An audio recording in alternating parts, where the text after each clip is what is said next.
Você tem uma ponteira ali, né? Tem uma analógica.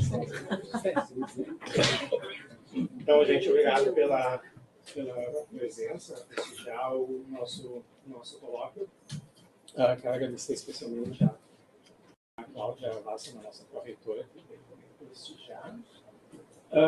Então, hoje a gente tem um colóquio que é absolutamente importante, não só para a nossa pós-graduação, mas para toda a área de física do país. A gente tentar entender para onde a CAP está indo e como que a gente faz para ir atrás da CAP. Número de bolsas, tudo isso depende da nossa avaliação. Continua ótima, muito bem, muito boa. Né? A gente continua nota 7, mas desde que eu sou aluno de pós-graduação aqui, a gente está caindo. Né? Então, assim, a gente está caindo desde sempre. Tá? A gente continua caindo, tá? Nem a Lua continua caindo. Tá? Então, o nosso objetivo é entender como funciona a avaliação para que a gente consiga manter, né, essa excelência desde sempre. Então, a Kaline, ela é professora de Física da USP e a coordenadora da área de Física e Astronomia da CAPES. Né? Então, a responsável pela nossa avaliação. Kaline, obrigado. Obrigado.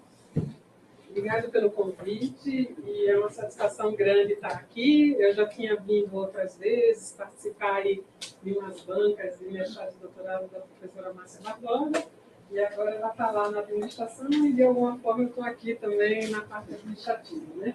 Então, essa daqui é a primeira slide. Eu vou falar um pouco do panorama e dos desafios da pós-graduação, principalmente focando na física do Brasil e também falando para vocês um pouco o que vai mudar na próxima avaliação, que começou no quadriênio de 24, então a gente está já entrando no segundo ano do quadriênio, mas algumas coisas mudaram e é importante vocês perceberem em que direção está sendo essa mudança, porque dentro da área da física eu percebo que os professores eles são um pouco aversos à mudança, né?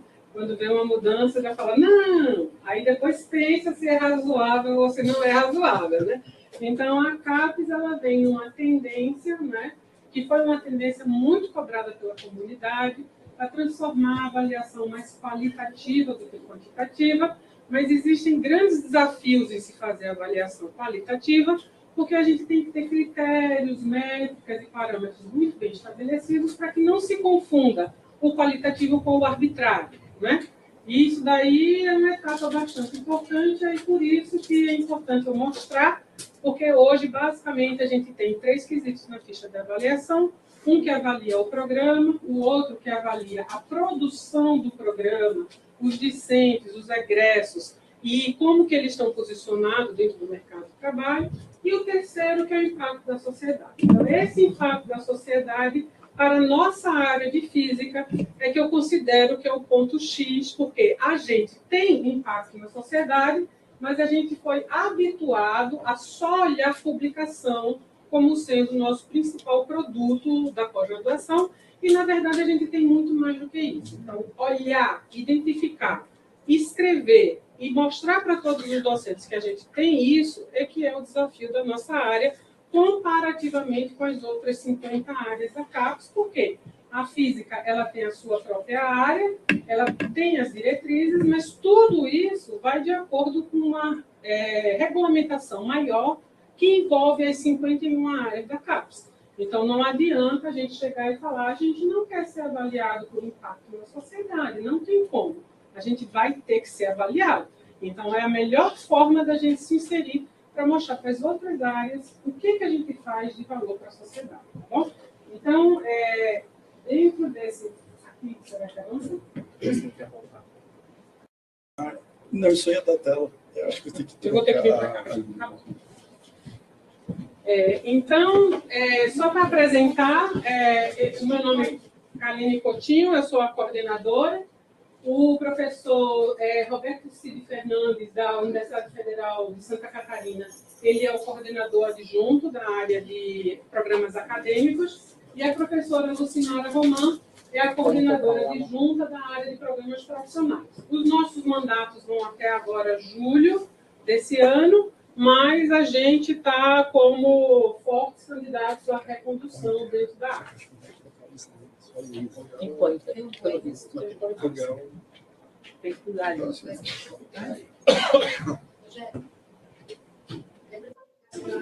Obrigado.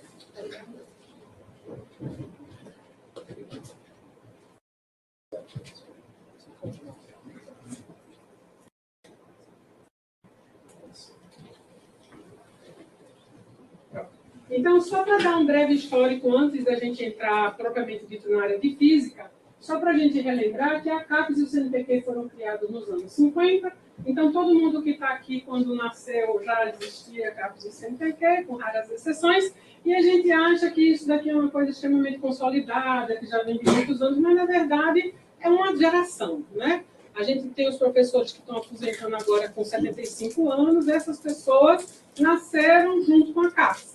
Então, a CAPES não é tão antiga assim. Em 1968, a gente teve a reforma universitária no Brasil, onde estabeleceu o tempo integral para os docentes. Então, de novo, a gente olha para a universidade e acha que todos os docentes nasceram aqui fazendo pesquisa, na verdade, eles eram horistas, e só nos anos 60, final dos anos 60, com a reforma universitária, que nós viramos tempo integral, e daí passamos a dedicar boa parte da nossa atividade à atividade de pesquisa. E aí a gente tem a criação da avaliação da CAPES, então, ela sendo como órgão que agora vai dizer quem pode abrir, quem não pode abrir, um mestrado estricto sensu, um doutorado estricto sensu, ela vai regulamentar e ela vai, portanto, criar um processo de avaliação. Por que esse processo é necessário? Primeiro, ele vai identificar níveis diferentes de intensidade, de qualidade do que se produz para se financiar. Então, a avaliação ela está intimamente ligada com o processo de financiamento da CAPES. Então, por isso que avaliar tem uma consequência tão importante na vida da gente, porque, como o professor falou, olha, as bolsas, o financiamento, está tudo atrelado à nota. E aí a gente passa a querer e almejar cada vez uma nota maior, mas se vocês pensarem em termos de orçamento, que cada nota, da nota 3 à nota 7, ela depende do orçamento. E o orçamento da CAPES, quando a gente analisa do ponto de vista de correção monetária, quando a gente pega o valor absoluto, está aumentando a cada ano. Quando a gente faz a correção monetária, a gente já vê que tem cerca de 3 décadas onde o orçamento da CAPES ele é corrigido, mas ele não é efetivamente aumentado. E eu vou mostrar para vocês que dentro do Plano Nacional de Desenvolvimento da Pós-Graduação, desde essa época dos anos 70, que um dos primeiros objetivos da CAPES é aumentar o programa de pós-graduação, ter mais doutores e mais mestres no Brasil. Mas o orçamento está lá, daquele jeitinho, né? Então, a gente começa a perceber que existem duas vontades no Brasil. Que a gente tenha mais mestres e doutores, por outro lado, isso não se reflete em mais financiamento para que isso ocorra. Então, é um pouco de contradição, onde todos nós, docentes, estamos aqui, né, com esse rush de que nós temos que produzir, nós temos que formar tudo de excelente qualidade, mas e o dinheiro, e o dinheiro, e o dinheiro? Isso que a gente se pergunta todo dia. Então, eu não tenho resposta para essas perguntas. Quem vier me perguntar de dinheiro, eu não tenho. O que eu vou dizer para vocês é o que se pensa em estar melhorando qualidade e por que o impacto para a sociedade é tão importante para a CAPES. Porque o que ela percebeu desde esses últimos anos aí é que se a gente não tem uma sociedade brasileira que apoia o desenvolvimento da ciência no Brasil, obviamente que os políticos vão tirar o dinheiro e ninguém vai se incomodar. Então, para que a gente sustente o desenvolvimento científico, tecnológico no Brasil, a gente tem que convencer a sociedade brasileira que o que nós fazemos com pesquisa tem valor. E valor para quê? Para melhorar a qualidade de vida da sociedade. É um ciclo que, se bem tocado, ele é frutífero, vai gerar dividendos para todo mundo. Mas na hora que o primeiro corte vai para a universidade, o primeiro corte vai para a ciência e tecnologia, aí é o outro ciclo, né? É que a gente não se desenvolve tecnologicamente, a nossa sociedade não cresce e não melhora a qualidade. Então, tudo isso é o objetivo da CAPES. A gente já sabe formar alunos, a gente já sabe fazer pesquisa de qualidade, agora a gente tem que aprender a divulgar para a sociedade o que é esse produto que nós geramos, tá bom? Então, ele é bem recente, vocês veem que é do final dos anos 70. Nos anos 90, pela primeira vez, foi que se unificou, não é, um processo de avaliação onde se davam notas para os programas. Essas notas elas iam de 1 a 5, aonde pela primeira vez aparecem os primeiros indicadores quantitativos para dizer, olha, esses números são maiores do que esse, então essa instituição ela tem mais peso do que essa e, portanto, ela vai ganhar uma nota maior. Números são necessariamente ligados à qualidade? Não. Mas quando você não tem métrica, você começa com números. E depois você vai aperfeiçoando esse processo de métrica para que a qualidade seja cobrada. Então, o que se observa é que no final dos anos 90, com uma quantidade já muito grande de artigos publicados em todas as universidades, foi quando apareceu o Qualis. E aí ele tenta trazer essa diferenciação. N artigos, ok, mas são todos iguais? Não.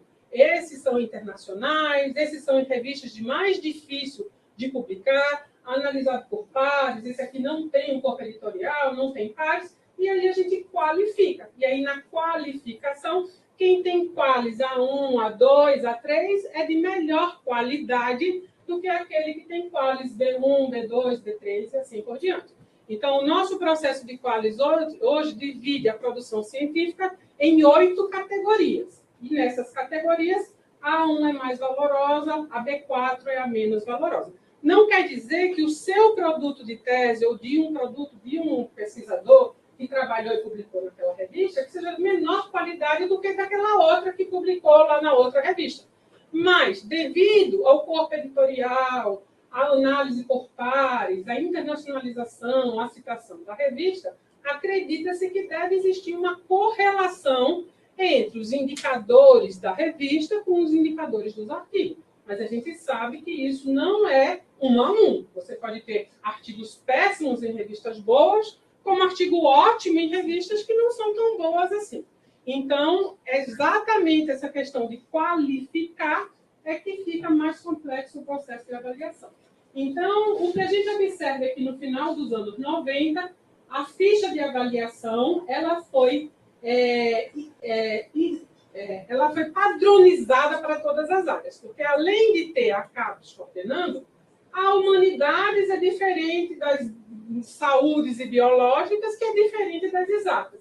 Então, esse diálogo de múltiplas áreas ela é muito complexo e muito difícil quando a gente tenta valorar coisas que são diferentes. Então, a CAPES falou, não, independentemente de qualquer área, todo mundo vai seguir a mesma ficha. A ficha significa quesitos, e dentro desses quesitos tem itens. E vai fazer uma pergunta. Agora, como que você quantifica ou valoriza dentro de cada área é diferente. Por isso que a ficha de avaliação é uma só para todas as áreas, mas a área de física, quem botar lá na CAPES, internet, ficha de avaliação, física e astronomia, CAPES, vai encontrar uma ficha que é diferente da história, que é diferente de artes, que é diferente de música, que é diferente da matemática, que é diferente da engenharia. Porque lá nós vamos identificar, se eu quero olhar produção de egresso, o que eu olho? Se eu quero olhar volume de orientação, quanto que é?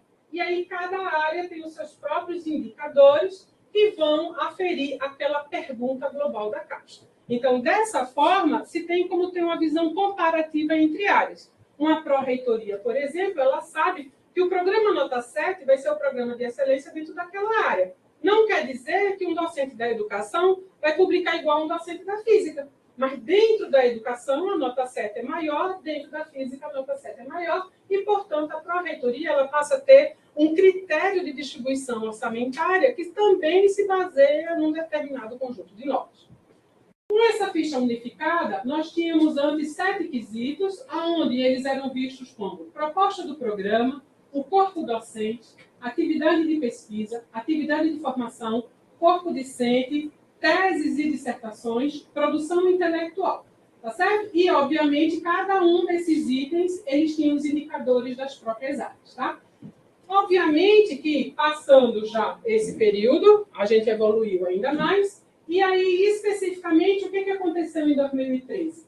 É que essa ficha, ela foi simplificada mas ela começa a trazer o ingrediente impacto na sociedade. Vocês veem que antes não tinha nada, era produção, era programa, era dissertação, tese, aluno, docente, mas não tinha nada de sociedade. 2013 que apareceu. Então, foram feitos só 5 quesitos, onde tem proposta do programa, corpo docente, corpo discente, produção intelectual e inserção social. Vocês veem que é 10% da ficha, né? Foi a primeira vez que apareceu lá. Apareceu um pouquinho. E a gente tem 17 itens distribuídos nesses todos, só que a proposta do programa ela não tinha um peso, por quê? Quando você pede para a CAPES para abrir o seu programa, você já fez a descrição. Se a CAPES já permitiu você abrir, por que agora ela vai avaliar o que você tem lá? Mas o que se observou ao longo do tempo é que muitos programas eles vão mudando ao longo do tempo. O corpo docente muda, o contexto da universidade muda, o financiamento muda, e esse programa, então, agora se avalia essa parte do programa, e essa ficha foi reduzida para 3 quesitos só. O primeiro quesito é a proposta do programa, o segundo é a formação e produção intelectual, e o terceiro é o impacto social. Nota agora que esses 3 fatores, eles entram de igual peso. Então, impacto na sociedade era 10%, passou até ali uns 33%, vocês viram que cresceu. Dentro desse crescimento, quando a gente olha a ficha da física, especificamente, com todos os 12 itens, 17 itens, a gente começa a ver como que ela media as coisas. Então, só para vocês terem uma ideia, impacto na sociedade. O que a física fazia? Eu olho os artigos de todo mundo, vejo o fator de impacto da publicação, e isso é o impacto da sociedade. Não é legal isso?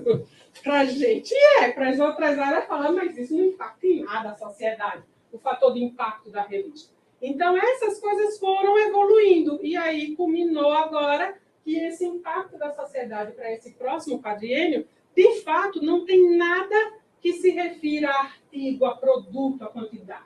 Mas vai querer perguntar mesmo, olha, o que a sua comunidade está fazendo para a inserção local, nacional, internacional, e tem várias perguntas. Quando a gente observava o peso que se dava à pontuação do corpo docente, de todos os itens, dos 17 itens, 45% da nota se referia só ao que o docente fazia. Se o docente vai para a conferência, se o docente tem contrato internacional, se o docente tem projeto internacional, se o docente publica, se o docente consegue dinheiro, tudo é docente. Discente, muito pouco. Essa nova ficha, ela mantém os mesmos 3 quesitos que estão aqui, ela mantém o mesmo percentual de 1/3, 1/3, 1/3, reduziram 2 itens, agora só são 10 itens, mas quando a gente olha o peso dado ao que o docente faz, é só 18%. Então, para a CAPES, a gente já entendeu que a universidade brasileira, ela contrata em tempo integral um professor que é pesquisador. Se não for esse perfil, eu não conheço instituição pública que está contratando fora desse perfil. Então, você já entra como docente publicando. Você, inclusive, no processo de seleção, a quantidade de artigos que você produziu, onde você fez o seu pós-doc, qual é o seu pedigree acadêmico, é um fator muito forte. Então, a CAPES entende. Isso daí, ao longo dos anos, todo mundo já faz bem ciência. Agora, o que eu quero ver é o que os discentes estão fazendo. Então, agora, o peso forte na nossa ficha, que é o peso do quesito 2, ele vem muito focado no discente. Então, todo discente que defendeu nesse programa produziu alguma coisa? O que é esse produto? É um artigo? É um produto tecnológico? O que é? Então, a gente vai cobrar isso. Onde que o seu egresso está inserido no mercado de trabalho? Aonde que ele está contratado? Você, de fato, está cumprindo o seu objetivo?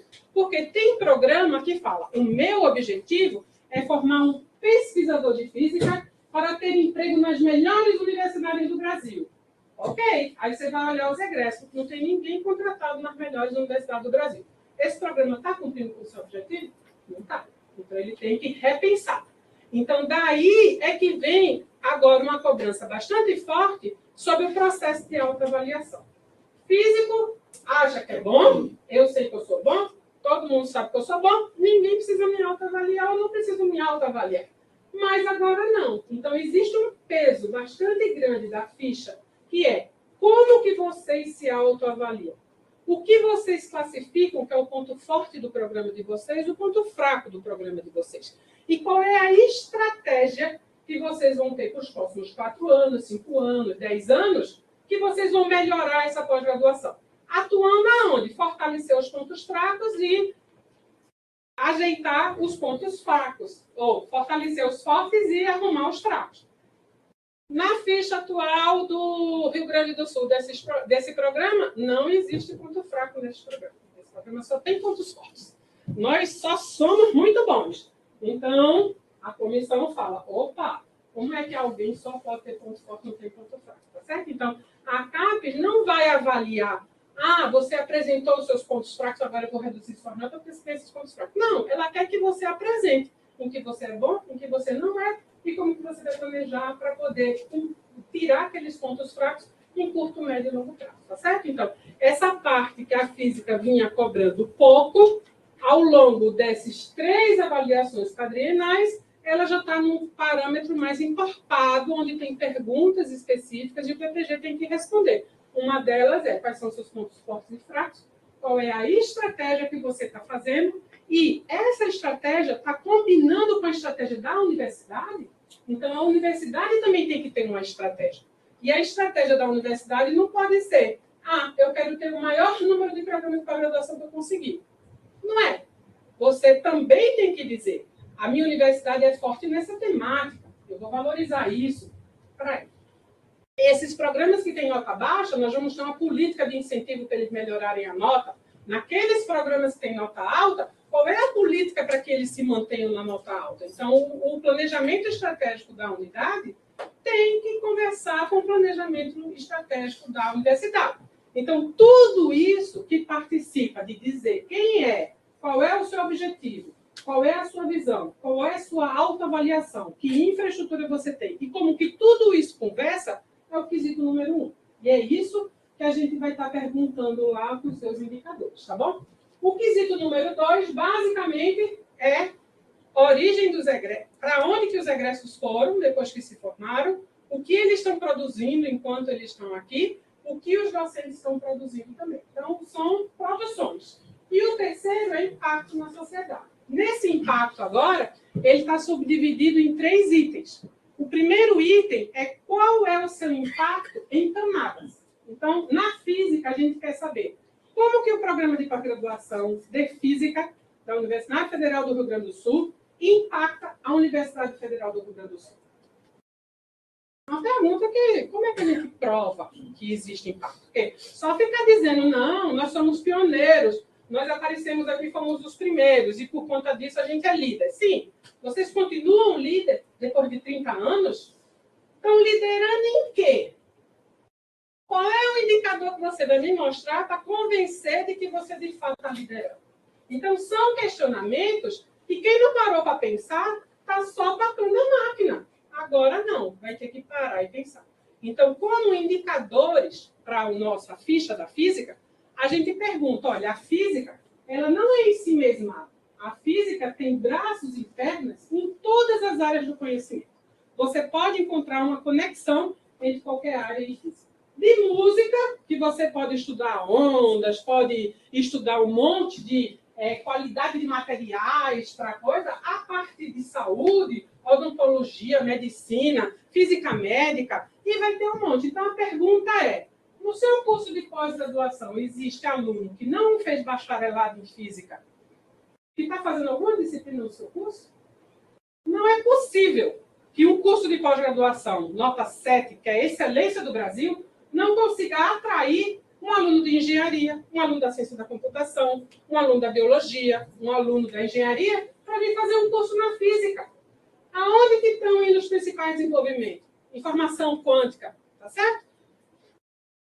Não tem um curso que um engenheiro possa se interessar em vir aprender mecânica quântica. Agora, se a minha mecânica quântica ela só é dada num nível que o aluno que fez bacharelado em física faz, mas o aluno de licenciatura em física não faz, aí tem alguma coisa errada. Porque significa que eu estou dando disciplinas só para físico.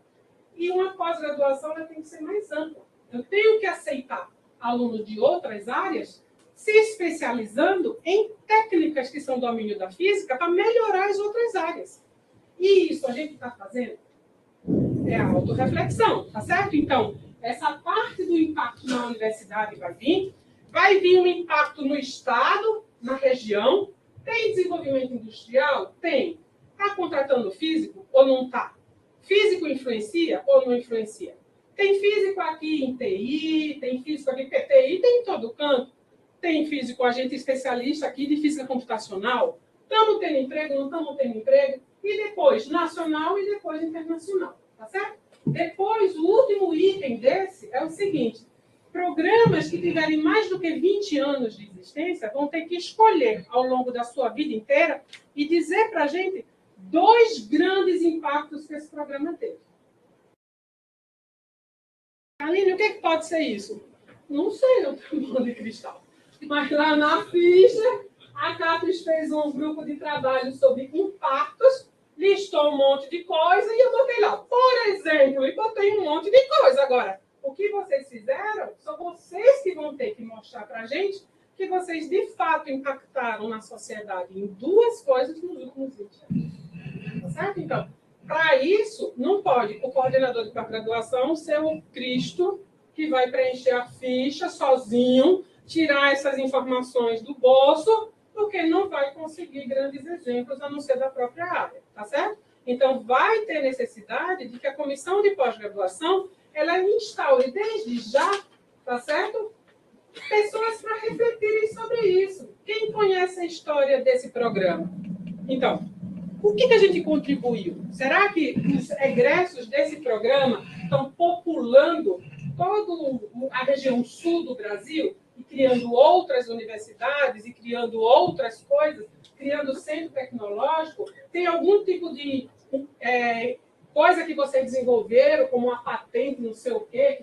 Então, tudo isso vocês que vão ter que refletir, pensar, para trazer valores. E aí, junto com isso, óbvio, tem que estar tudo concatenado com o quesito 1. Porque se você fala que o seu objetivo 1 e depois você destaca uma coisa que é ortogonal ao que é os seus objetivos, então você não está cumprindo o seu papel. Então, essa parte agora de pensar, planejar, tudo, vai ser uma parte bastante importante da ficha de avaliação e não é só contar paper, tá certo? Tem que ter uma reflexão, de fato, do que vocês estão fazendo, quem vocês são e para onde vocês querem ir, para poder a gente ter uma ficha coerente, que converse o quesito 3 com o quesito 1. Okay? Pode? Esse ponto, por exemplo, do impacto, né, que a gente precisa entender bem o que deve ser feito. E pelo que eu estou vendo, você também não consegue definir exatamente. Então, eu imagino que a comparação e a avaliação vai ser complicada de fazer. Então, o quanto vai ser rigoroso esse quesito no momento da avaliação para essas coisas. Exato. Altas. Então, isso daqui é uma slide que a CAP gerou sobre a sua avaliação. E uma das coisas importantes que você está perguntando agora é essa coisa aqui, o que é o princípio da avaliação? Então, primeiro, a avaliação é feita por pares, então não existe um conjunto de burocratas na CAPES que pega a nossa ficha e fica olhando. Não, é uma comissão feita por 21 docentes que são selecionados para demonstrar vários estados, várias regiões do Brasil, tem um equilíbrio de gênero, tem um equilíbrio de áreas, tem um equilíbrio de pessoas mais jovens na carreira, médio, mais sênior na carreira. Então, a gente tem uma comissão diversificada. Nessa avaliação que a gente teve, a Carolina participou. E depois, quem tiver dúvida, pode ir lá conversar com ela. Tinha uma diversidade muito grande de pessoas lá, avaliando, vendo tudo. Depois, é um sistema comparativo. Então, não adianta você chegar e falar em todos os indicadores da CAPES, eu só quero tirar nota 100. É tudo 100, é tudo máximo. Não vai conseguir, porque vai ter coisas que não é da vocação de vocês. E aí a gente olha tudo, média nacional, e compara. Volume de coisas que tem que ser feito e compara. Então, é mais ou menos tudo comparativo. E daí a dificuldade como que se compara. Mas tem essa outra parte, que é essa parte aqui de colaboração. Significa que a avaliação seguinte, ela não pode ser disruptiva comparado ao anterior, porque ninguém quer desmontar a física. E todos os programas que eram nota 7 agora viraram nota 3, o nota 4 virou 7. Por quê? Porque a gente mudou a ficha totalmente. Não, a gente vai em passos.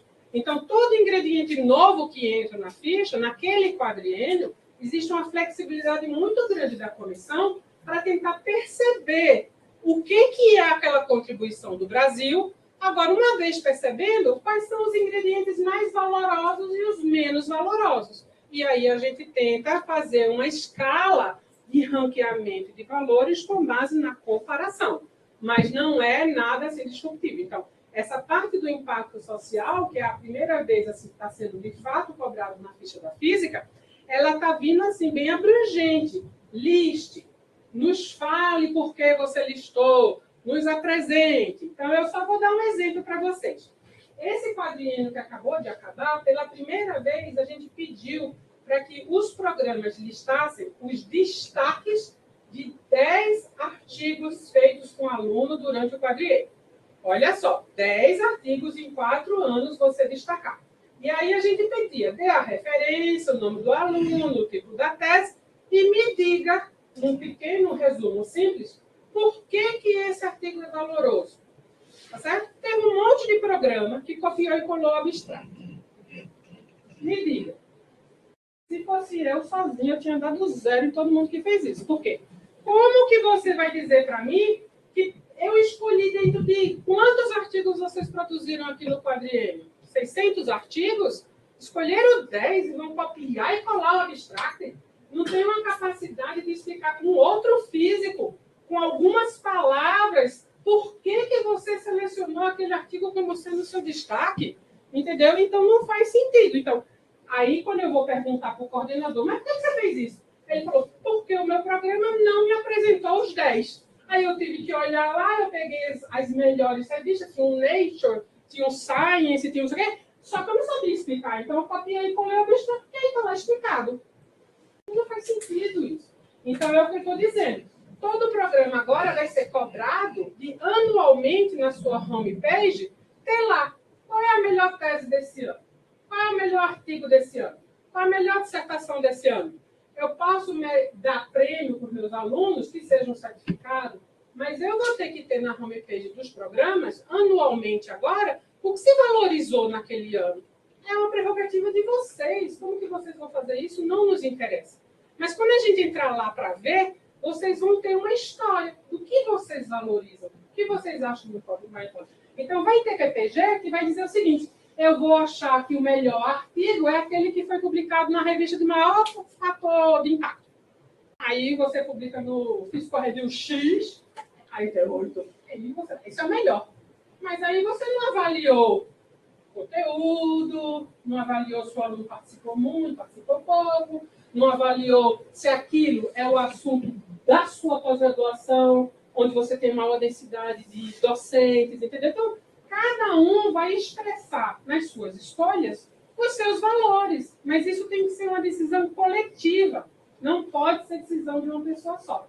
Toda vez que o coordenador faz tudo sozinho, o relatório sai uma porcaria. Não querendo desmerecer nenhum coordenador anterior. Eu só queria mencionar um aspecto, assim, essa inserção social na área de pesquisa básica, né, fica um pouco difícil, né, porque, digamos assim, o primeiro passo é justamente o artigo, e o artigo, numa revista de vários capas aluno, né, significa que é um artigo de qualidade. E daí, esse é o primeiro, eu acho que é inserção social no sentido social da pesquisa, né? Então, eu tenho um pouco de dificuldade na pesquisa básica, como é que tu passa, assim, uma inserção social que tu mede na comunidade. Às vezes são assuntos de pesquisa básica mesmo, que vai lá para o semicondutor, no caso da astrofísica. Então, são coisas que têm que ser avaliadas dentro de uma comunidade que entende aquele assunto. Então, eu não entendo como o artigo também não pode ser uma inserção social. É uma inserção social internacional. Não, eu não estou dizendo, no momento nenhum eu disse que artigo aqui pode não ser o seu impacto. Não falei isso. O que eu estou dizendo é que cada programa vai selecionar uma coisa e vai explicar para a comissão que vai avaliar, porque aquela coisa é de valor. E certamente numa equipe de 21 físicos, se ninguém entendeu, é porque você não explicou direito, aquilo não tem o valor que devia ter. É por isso que a comissão é diversificada. É para que não tenha, só tem teórico, só tem experimental, ou só tem o pessoal da aplicação de matéria condensada, só tem... Não, é muito diversificado. Então, o que você vai construir na sua pós-graduação, a CAPES não está interferindo. Agora, você tem que explicar e fazer com que aquelas pessoas que estão avaliando compreendam o valor daquilo. Então, por exemplo, quem fala de física básica, tá certo? A gente tem exemplos de livros desenvolvidos aqui no Brasil que são utilizados por quase todos os programas de pós-graduação e foram escritos por brasileiros. Isso é um baita de impacto social, porque você formou o quê? Tá certo? Centenas de físicos, milhares de físicos, dezenas de milhares de físicos, toda uma geração com base numa visão de um professor que escreveu um material didático. Entende? Então, assim, ninguém está valorando que o impacto da sociedade, eu desenvolvi um equipamento que deu um lucro de não sei quanto. Não é isso. Cada um na sua. A pessoa que vai fazer arte, ela vai defender que a peça de teatro dela, que impactou as camadas, assim, ela vai ter o discurso dela. O nosso discurso é o discurso de físico, não é discurso de engenheiro. É de físico. Agora, qual é o nosso discurso para impactar a sociedade? Mas é que tu acha que não poderia ser artigo impacto social? Não, ele não é o critério da área. O critério da área deixou de ser contar quantos artigos você tem acima do fator de impacto X, que era na ficha passada. Na ficha passada, todos os programas a gente contava e dizia, 10% tem fator de impacto acima dos Fiscal Review. Aí o outro, 3% acima do... O outro, 50%. Então, de 50% é melhor. Não vai ter mais isso. Vai ficar livre. E cada um vai discorrer sobre o que ele acha que é o impacto, por que é o impacto e como que aquilo está impactando. Pode ser a comunidade local, regional, nacional, internacional. Ainda tem uma parte quantitativa. Nesse item da sociedade não tem mais. Não tem mais. Está no item 2 a tua pergunta, eu acho, Teresa. Ele é considerado no item 2. Os critérios de impacto da sociedade, quase todos os 3 itens que estão lá, são qualitativos. E os quantitativos vão ficar para o quesito 2, de produção, de um monte de outras coisas. Relacionado com o assunto, a gente tem que ser capaz de explicar para nós mais e para o físico mais inteligente do mundo. Obviamente, a atividade se pode explicar para uma criança, tu não precisa escrever as equações de Einstein para a criança, mas tu pode explicar o básico, o conceito da física. Então, a física básica é super complexa, eu acho que também pode despertar o interesse da sociedade em geral. Mas minha pergunta, talvez, para definir o que seria a sociedade. Estamos falando da sociedade fora do programa, mas ainda a sociedade acadêmica ou a sociedade em geral? Na ficha tem algumas separações, certo? Então, vai ter local que vai perguntar no âmbito acadêmico, vai ter local que vai perguntar do ponto de vista macro da sociedade e vai ter local que está em aberto e você vai escolher o que você vai colocar, certo? Então, assim, obviamente que cada um desses ingredientes são ingredientes novos que estão sendo colocados e, obviamente, a primeira etapa de uma avaliação é, daqui a 4 anos, a gente conseguir escrever um relatório onde a gente diga o que físico faz como impacto na sociedade e tentar trazer exemplos práticos, que foi o que aconteceu esse ano, quando o diretor da DAB, que é a Diretoria de Avaliação, mandou mensagem para mim e falou, olha, eu quero da física todinha 2 coisas que de fato impactaram na sociedade, porque o Ministério lá está cobrando, a gente vai ter uma CPI lá não sei o quê, e a gente tem que dizer qual é o destaque de tudo. Então, a gente achou, olha, teve um programa que fez uma medição de, eu não lembro se era eclipse solar, que ele transmitiu e foram 20 mil pessoas do Brasil fazendo medição simultânea numa noite. Você vai dizer para mim que isso não é um impacto, um baita de um impacto de divulgação científica. Entendeu? Então, a gente considerou isso como um valor da área. Por quê? Eu não espero dizer que a gente desenvolveu um equipamento que gerou uma patente, que gerou não sei o quê, porque, assim, tem programa no Brasil que desenvolveu um equipamento que está dando dinheiro? Tem, mas é um, não é? Entendeu? Então, quando a gente fala para as outras áreas o que são nossos valores, a gente tem que olhar para as nossas fichas e dizer o que os nossos programas valorizaram e com aqueles itens que aparecem com mais intensidade. Porque vocês vão falar uma coisa, mas o pessoal de Santa Catarina vai falar outra, o pessoal de São Paulo vai falar outra, o pessoal do Rio de Janeiro vai falar outra, o pessoal do Pará vai falar outra. Mas você escuta coisas que são comuns na raiz do nosso pensamento de física.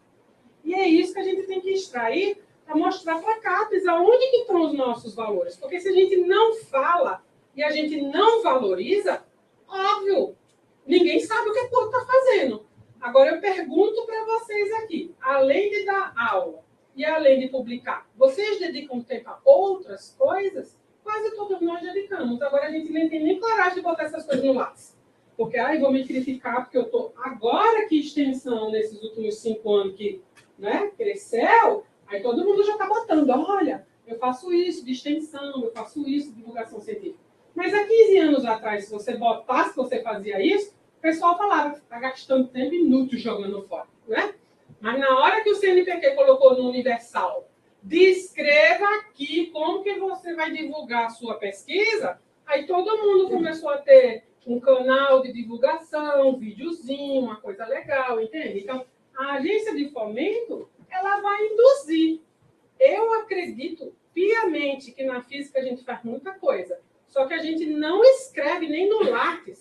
Se eu pegar um lápis de todo mundo aqui e perguntar quantos de vocês cadastram outras atividades que não sejam os orientandos, os projetos e os artigos.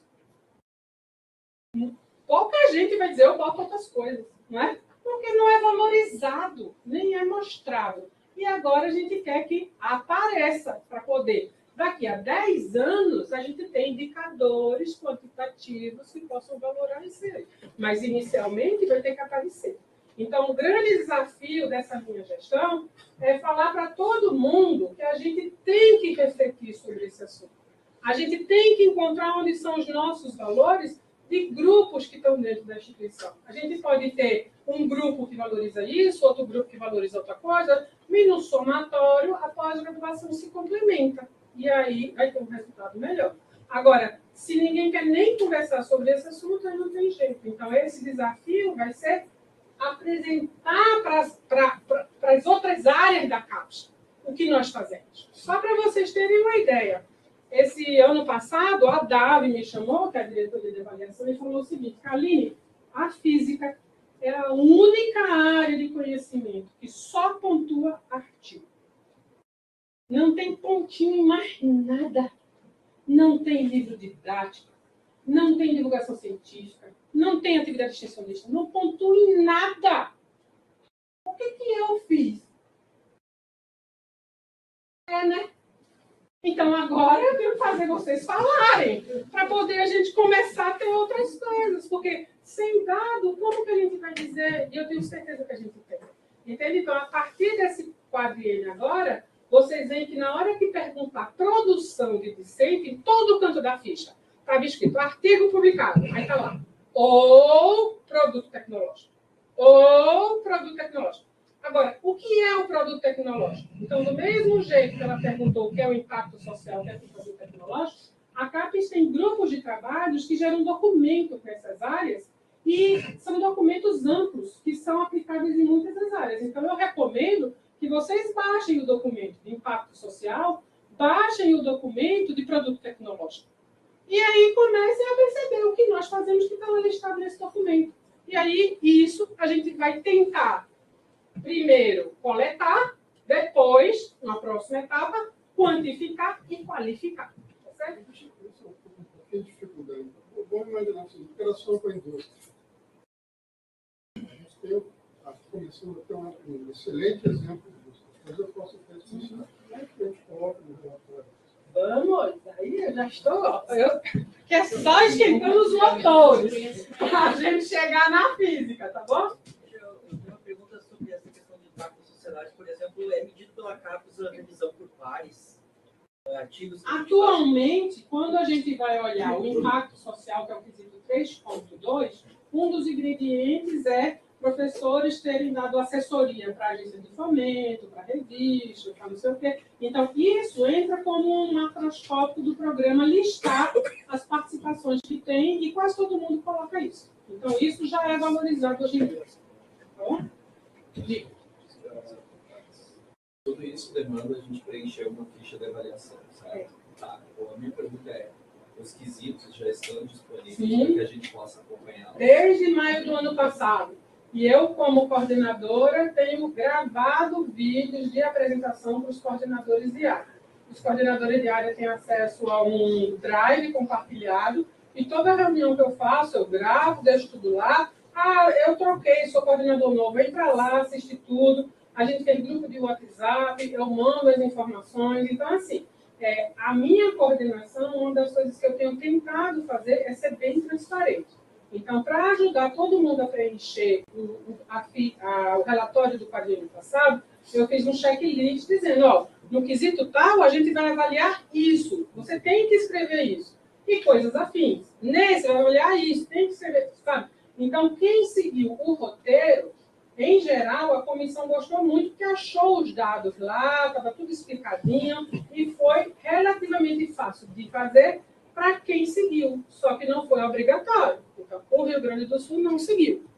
Não seguindo, aí você tem um arquivo de 1000 páginas, onde você fica catando onde é que está essa informação, onde é que está essa informação. Às vezes não acha, entende? Então, a vantagem da gente explicar exatamente o que vai ser cobrado, para todo mundo saber, é importante. Então, a ficha está lá, o documento de área está lá, porque a ficha é baseada num documento que traz dados sobre a área. E é isso que eu vou tentar mostrar aqui para vocês, mas nos próximos 5 slides, para vocês verem como que a nossa área vem se desenvolvendo ao longo dessas décadas. Então, ó, quando a gente pega a CAPES em 1970, a gente tinha 100 físicos e astrofísicos cadastrados na pós-graduação de todo o Brasil. Nos anos 80, a gente passou para 1000 físicos. Na década inteira, de 2013 a 2023, a gente tem mantido esse número quase constante, em torno de 1.600 docentes. Agora, o que a gente vê nessa mesma década? É a formação. A gente tem formado da ordem de 400 doutores ao ano, nesses programas todos que estão aí. Então, a minha pergunta para vocês é, se na última década a gente tem mantido mais ou menos o número de docentes da pós-graduação constante, e a gente vem formando 400 doutores por ano, vocês acham, significa que a gente formou 4.000, eles todos estão virando professor de universidade que tem pós-graduação em física? É fácil ver que não é. Tá? Então, quando a gente entra na sala de aula, no doutorado, no mestrado, a cabeça da gente é que eu tenho que formar um cara que tem que ser tão bom quanto eu. Porque daqui a 300 anos ele vai estar aqui no meu lugar dando aula. Não, amigo, ele não vai estar aí no seu lugar dando aula, não. Aquela turma todinha que você está dando aula, talvez esteja. Todo o resto vai estar na sociedade brasileira, tendo emprego em outro canto. E aí a pergunta é, se você já soubesse de antemão que aquela sua turma inteira não ia virar professor igual a você estava fazendo a sua aula daquele mesmo jeito? Estava dando aquela lista de exercícios daquele mesmo jeito ou não? Então, a gente está formando os nossos discentes para irem para o mercado de trabalho? Essa que é a pergunta. Agora, qual é o mercado de trabalho se a gente não sabe, que não estamos acompanhando os egressos? Então, a gente tem que acompanhar os egressos, a gente tem que saber o egresso e tem que saber o que a sociedade quer. A gente forma especialista. Se um aluno seu fez IC, aí você, vamos fazer o mestrado comigo? Se ele fez o mestrado, vamos fazer o doutorado comigo? Olha, você ganha tempo, você não vai faltar área, você já vai ser especialista, você já vai ser consultor. Você estimula o aluno a ser o ápice do especialista. Mas no mercado de trabalho, esse é o perfil valorizado? O cara que só sabe fazer uma coisa? Então, são reflexões que a gente tem que pensar. Porque há 20 anos atrás, há 30 anos atrás, a gente estava, assim, populando as universidades brasileiras. Olha aqui. Mas, hoje em dia, nós já não estamos. As universidades já estão populadas. Então, para que a gente está formando? Essa é a nossa maior reflexão. por que, que a gente está formando e o que, que a gente está fazendo em sala de aula. Entendeu? Então, um aluno hoje que tem uma formação teórica e experimental, uma pessoa que nunca viu uma técnica, consegue estudar sozinho, entender como é que é a técnica, ver um sinal que veio de qualquer equipamento, conseguir interpretar, isso vai ser a pessoa valorizada no mercado de trabalho. Então, o mercado de trabalho hoje pede uma formação ampla. E a gente está formando cada vez mais restrito. Então, essa reflexão é importante. Eu tenho uma solução para tudo? Não tenho. Eu só estou dizendo para vocês os diagnósticos que eu fiz. Agora, vocês, como colegiado, que pensem, que reflitam, que vejam como é que vocês vão se organizar. Tá bom? Então, olha aqui. Isso é o mapa do Brasil hoje. São 63 programas de pós-graduação. Nós temos 34 na região Sudeste, 12 na região Sul, 13 na Nordeste, 3 na Norte e 3 no Centro-Oeste. Esses números em azul é o número de pós-graduação por milhão de habitantes, né? Então, a gente olha aqui o Sudeste tem 0,4. O Sul tem bem menos, mas também tem menos população. Também é 0,4. Onde que está menor? É no Nordeste, que é 0,24, Norte 17, 0,18 no Centro-Oeste. Então, olhando para esse mapa, está claro para a CAPES que se vai abrir programa de pós-graduação no Brasil, onde que tem que ser aberto? Norte, região Centro-Oeste. Não vai me fazer uma proposta de abrir mais programa na região Sudeste? Por quê? É muito programa. É tudo na mesma cidade. Nas cidades onde tem universidades fortes, universidades grandes. Aí, cada grupinho de 5, 10 docentes se junta. Eu quero um programa novo, eu quero um programa novo, eu quero um programa novo. Então, hoje em dia, para abrir programa novo, na sua região tem outro programa? Tem. Então, você tem que mostrar que você não está sendo sombreado por aquele. Que seus egressos não são tudo daquele mesmo lugar. Porque se você vai abrir uma pós-graduação igualzinho que você era. Por quê? Você vai abrir dentro da sua formação. Tá certo? Então, são essas coisas que a CAPES, como entidade macro, tem que pensar. Aonde que a gente precisa abrir? E aí é nesses lugares que vai ser o estímulo a abrir. E não nos lugares que já tem muitos. Cidade no Rio de Janeiro, os programas brigam entre si na mesma cidade, quase 5 programas de nota 6 e 7. Entendeu? Então, é uma brigaiada por estudante, porque está todo mundo no mesmo lugar. E aí, quando a gente começa a conversar sobre fusão, união, ninguém quer. Porque qual é a pró-reitoria que hoje quer perder um programa? Aí eu pergunto à professora. Tá certo? Lá na USP, é a maior briga, tem um monte, mas o pró-reitor já entendeu. Entre ter 10 programas nota 3 da mesma área, ou eu juntar eles e ter um programa nota 7, é preferível. Então, existem discussões políticas que vão juntar pessoas que brigaram. Por quê? Porque se na mesma instituição tem 2 programas muito parecidos, é porque aquele conjunto A brigou com o conjunto B e abriu o programa separado, né? Então, são discussões complicadas, mas a gente tem que pensar mais. Aí depois, como que a gente vem abrindo desde os anos 60, que é 1962, até 2024. A linha azul é o número de programas de mestrado que vem abrindo. A linha tracejada é uma regressão linear. Então, dá para ver que é mais ou menos ali. A gente tem um crescimento de um curso de mestrado por ano na área de física. Para abrir um curso de mestrado, a gente exige no mínimo 10 docentes. Então, cada ano, em média, cria um programa novo. Doutorado é 0,7 por ano. Lembrando que a nossa área não tem tradição de abrir doutorado sem mestrado. A gente só tem um programa no Brasil inteiro, que é doutor sem mestre. Todo o resto abre mestrado, consolida mestrado para abrir o doutorado. E aí, por isso, que quando abre o doutorado, não aumenta o número de docentes da pós, só quando abre o mestrado. Tá? Aí, depois, outro número, que é esse aqui. Como que o número de docentes vem aumentando, docentes permanentes nos programas de pós, nessa última década? Então, a gente começou aqui com cerca de 1.550, acabou aqui com 1.650. Então, quando a gente vê aqui a projeção linear, a gente tem uma taxa de crescimento de 12 docentes permanentes por ano, que é basicamente aquele mestrado que abriu. Ele abre ali com 12, aumentou. O que mostra que, em média, os programas do Brasil não estão contratando mais físicos. Nessa última década, as reitorias não têm, vamos estimular a área de física, tacar a vaga na física. Não, é manter o que tem em todas as áreas. E é esse que a gente vem vivendo. Agora, outras análises, por exemplo, percentual de homens e mulheres.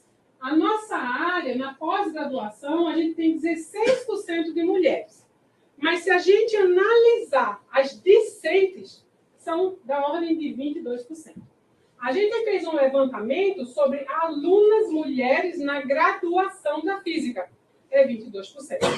Docentes mulheres nas universidades.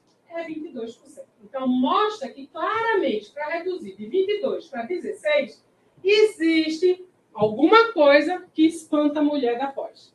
Essa alguma coisa a gente tem que refletir para acabar com isso. Então, na ficha nossa, a gente criou uma possibilidade agora, docente permanente mãe de crianças abaixo de 7 anos. Por quê? Porque a CAPES fez um grupo de trabalho e mostrou para a gente que quando você pega a carreira do homem e coloca como ponto zero quando ele teve filho, a produção passa transparente. Ter filho ou não ter filho para homem não toca na produção científica. Mulher não. Ela vem subindo, tem filho, ela cai. E esse período de caída até começar a subir de novo são 7 anos. Então, na nossa ficha, qualquer mãe cadastrada com filho abaixo de 7 anos não vai ser cobrado a produção igual aos outros. Ela vai estar numa categoria separada. Então, agora a gente criou para a pós-graduação docente permanente, grupo reduzido. O que é isso? Eu vou tirar docentes mães, analiso todo mundo. E as mães vão ficar de fora. Não é um estímulo para elas não produzirem, mas é uma falta de pressão para elas. Estão numa fase importante da vida e não estão tendo pressão para produzir no mesmo ritmo que os outros que não têm aquela pressão. Outra análise que nós fizemos é a pirâmide da faixa etária. Nós temos 2% de docentes permanentes abaixo dos 35 anos. 2%. Acima dos 70, 6%. Aí vocês veem, aqui, ó, abaixo de 40 anos, a gente tem 10%. Então, essa pirâmide, ela não devia estar assim. Ela devia estar mais equilibrada. Por quê? Quando a gente vai olhar os critérios de credenciamento na pós, é tanta exigência que aquele rapaz ou moça que entrou na universidade cheio de esperança, veio do pós-doc no exterior, eu estou pintando, eu pego projeto, eu faço isso. Ah, mas na pós não. Você vai começar a orientar o aluno do professor que já está. Ah, você vai ter que ganhar bolsa de produtividade. Ah, você vai ter... É tanto empecilho que aquele ritmo que ele vinha cheio de gás para produzir, vai se perdendo. Ele vai dizendo, pô, eu tento, e demora que só. Então, para resolver este problema, a física criou docente permanente jovem. É aquele docente que foi doutorando há menos de 10 anos, contratado há menos de 4. Significa que é o primeiro quadriênio que o jovem entrar. Ele também vai ser retirado da fase da produção. Ou seja, ele está lá, ele orienta, ele dá aula, tudo, mas na hora de contabilizar a produtividade, ele também está fora. Então, isso vai ser um estímulo para que a gente absorva de cara um docente para deixar ele florescer durante esse quadriênio. E aí, no outro quadriênio, ele já não é mais jovem, mas ele já entrou no ritmo, já está produtivo igual a todo mundo, já começou, as aulas dele já estão mais ou menos tudo pronta, e aí ele vai ter. Então, é uma fase, de novo, difícil da carreira, que ao invés de impedir que ele entre, a gente tem que atrair ele para entrar o mais rápido possível. Mas, nesse primeiro momento, ele vai ficar de stand-by ali na produção, e ele vai adquirir o ritmo, tá certo? Tem mais um outro tipo de docente que a gente criou, que é o docente tecnológico. Eu tenho um docente que é o perfil acadêmico, mas ele sente que a área dele pode ter um contato com a empresa. Ele quer ir lá. Só que isso gasta tempo. Ir atrás de empresa, fazer contrato, fazer convênio, convencer ela a investir na sua pesquisa, pagar uma bolsa para um aluno para graduação. Então, de novo, a gente criou o docente tecnológico. Só que quando somar os jovens e o tecnológico, só pode dar, no máximo, 20% do PPG. Tá? Para que a gente não tenha agora PPG 100% tecnológico e jovem, e aí não vai ser avaliado. Então, o PPG tem que ser maduro, 80% tem que fazer as coisas, e juntando tecnológico e jovem, 20%. E aí ele escolhe quais que vão ser, e durante esses 4 anos o docente tecnológico ele tem que ser estimulado a conseguir contratos com empresas, financiamentos com empresas, fazer esse elo. Aí, uma vez o elo está feito, aí ele vai passar a produzir artigos de maior impacto. Ele vai produzir produção tecnológica, que não estava antes, porque ele só focava nos artigos. Agora ele vai ter uma outra válvula para poder ir lá. Sobre os 20%, entra também a questão da mãe docente? Mãe, eu fiz um levantamento, tá certo? Menos de 2% de todas as mulheres de pós-graduação são mães, com filhos abaixo de 7. Então, aposto que vocês vão dar um carinho enorme para as mulheres que vão ter filho, mas o impacto numérico é zero. Não entra no 2%. Mãe é mãe. Tá, não, 20% é só para Como também, dado uma reclamação gigantesca do alunado, da pressão e não sei das quantas, alunos que tirarem licença, tá certo? Por problemas psicológicos, não vão ser cobrados no bloco de todo mundo também. Vai ter um bloco separado, por quê? A gente entende que o aluno começou a fazer um mestrado, um doutorado, passou mais 6 meses lá, teve um burnout, trancou, saiu. Não dá para esse cara voltar e você falar, vamos, se não defender até a data tal, se não publicar o artigo, não sei o que, aí ele não vai fazer mesmo. Entendeu? Então, a pessoa que já teve um certo tipo de problema não é a grande maioria do nosso alunado, é uma minoria. Esses têm um tratamento diferente. Então, a gente abriu várias válvulas, tá certo? Para a gente engajar pessoas, para a gente desestressar um pouco algumas categorias que estão muito tensionadas, para que a gente tenha uma pós-graduação mais saudável, que a gente tenha uma pós-graduação mais equânime e mais diversificada. Tudo bem? Então, na ficha tem várias válvulinhas assim, isso aqui, a gente vai... Então, o programa vai ter que dizer, dessa minha lista de discente aqui, fulano tirou licença disso por conta disso. Então, no bloco total, obviamente, que não pode ser a maioria dos alunos, porque se for, aí aquele programa está com algum problema realmente complicado, né?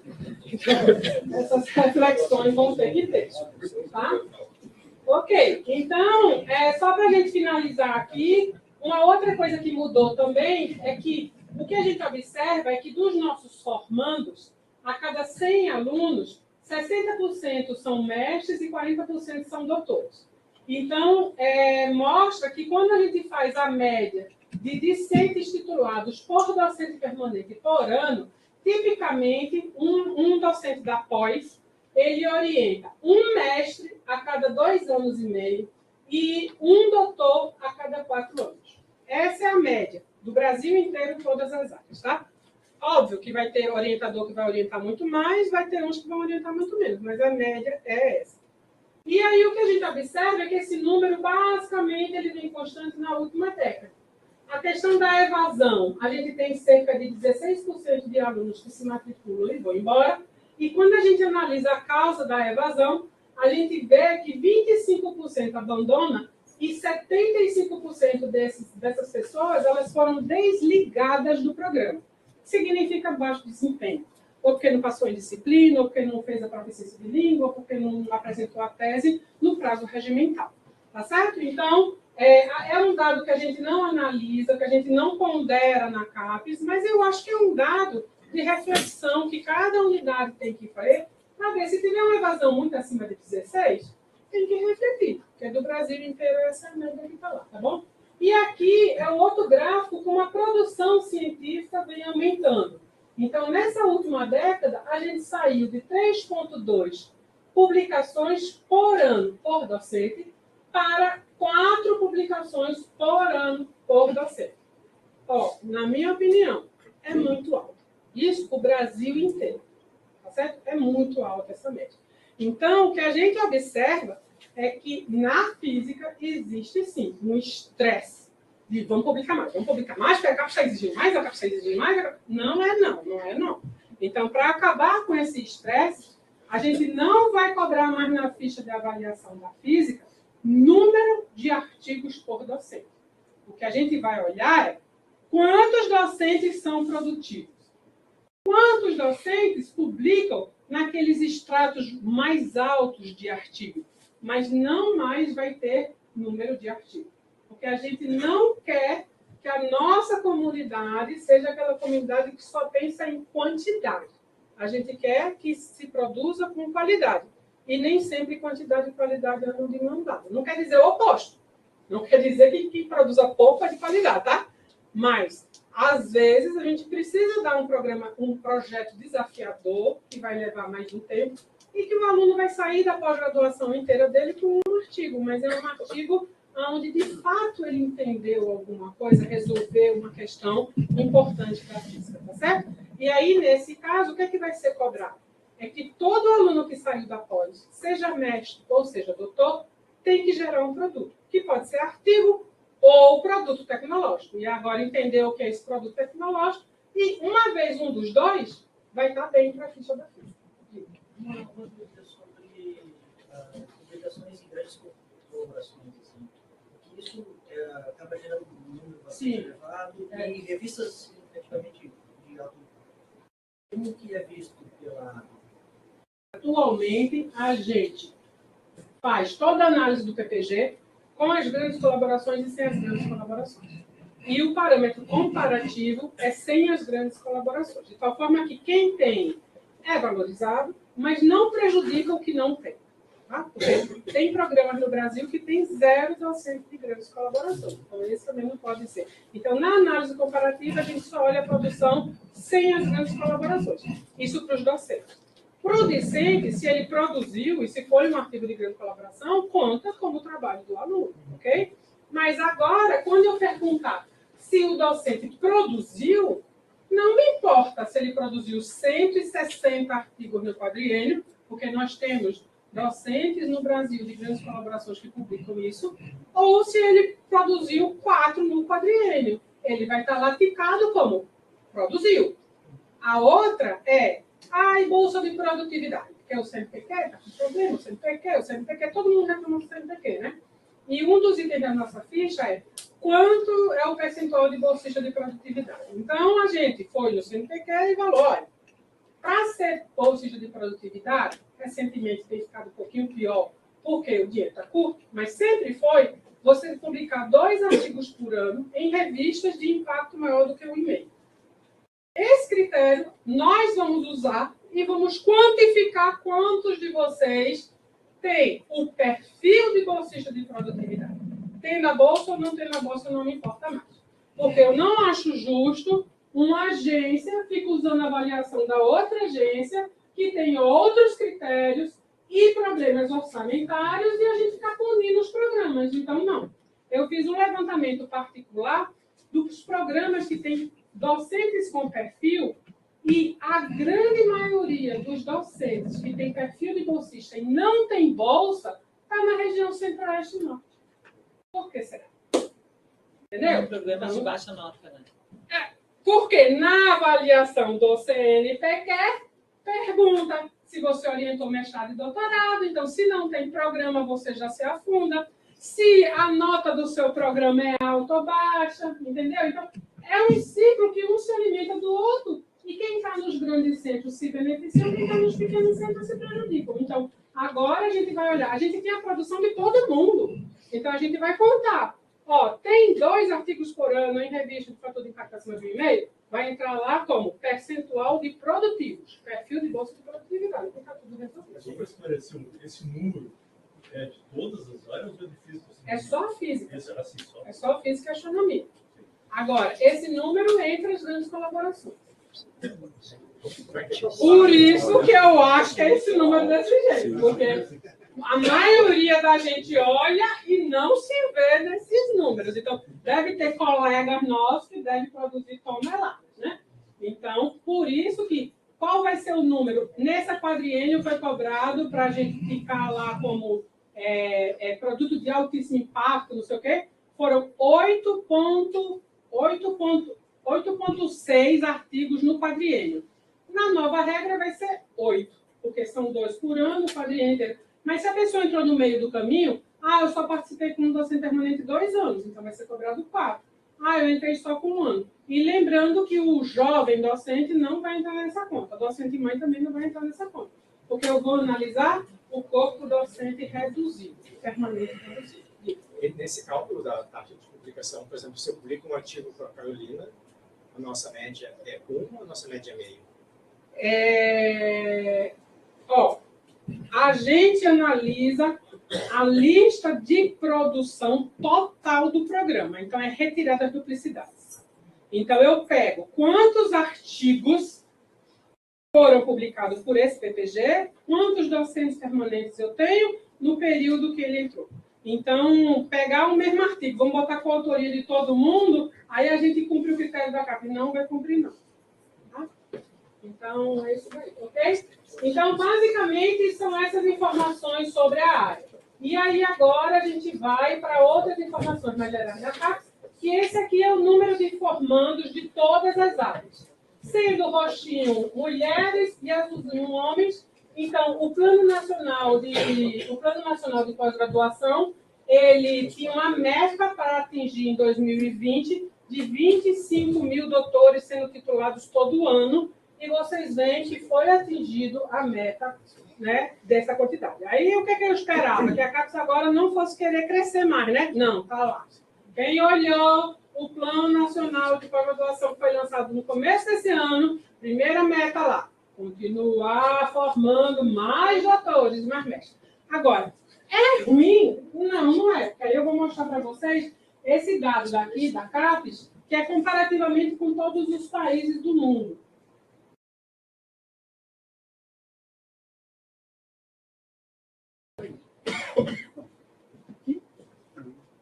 Pronto. Então, comparativamente a vários países do mundo, formação de mestres por 100 mil habitantes, formação de doutores por 100 mil habitantes, o mundo inteiro aqui na média de países desenvolvidos, ele está dando 296 mestres por ano por 100 mil habitantes. O Brasil está aqui, ó. Aqui, ó. O Brasil não chega a formar 30. Precisa mais bolsa, não temos bolsa. Pois é. Aí, ó, doutores, a mesma coisa. Olha o Brasil, onde é que está? Está aqui. Aí, quando a gente olha o desenvolvimento dos países, quem são os países que estão lá na cabeça da lista? É Dinamarca, Alemanha, Áustria, Coreia, Reino Unido, Holanda, que são aqueles que, né, têm o maior índice de desenvolvimento da sociedade. Então, esse gráfico mostra que, se a gente conseguir formar mais mestres e doutores, talvez o nosso país se desenvolva mais. E aí a CAPES continua buscando, vamos formar mais, vamos formar mais. É essa que é a ideia. Diga. Então, eu queria, professora Kaline, obrigada primeiro pela sua exposição. Eu acho muito útil, não só para o programa de pós-graduação, mas para toda a universidade, né? Ouvir um pouco, coordenadora de área durante 10 anos, no período do professor Lívio, e claro, as coisas vão mudando, é bem interessante a gente ouvir. E por causa desse quadro e do quadro anterior, né, que a gente sempre acha, estamos formando muita gente e não temos lugar nas nossas universidades. Eu acho que a sua exposição sobre como que a gente entra em sala de aula hoje, como é que a gente vê o futuro desses nossos alunos é bem importante.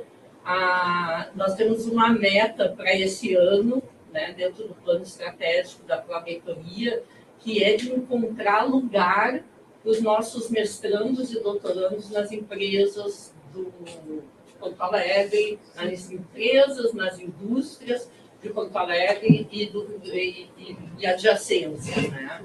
Porque, como disse a professora, que nós temos cada vez menos bolsas, né? O cobertor ficou curto, cresceu muito, nós temos quase 5 mil programas ao todo no Brasil.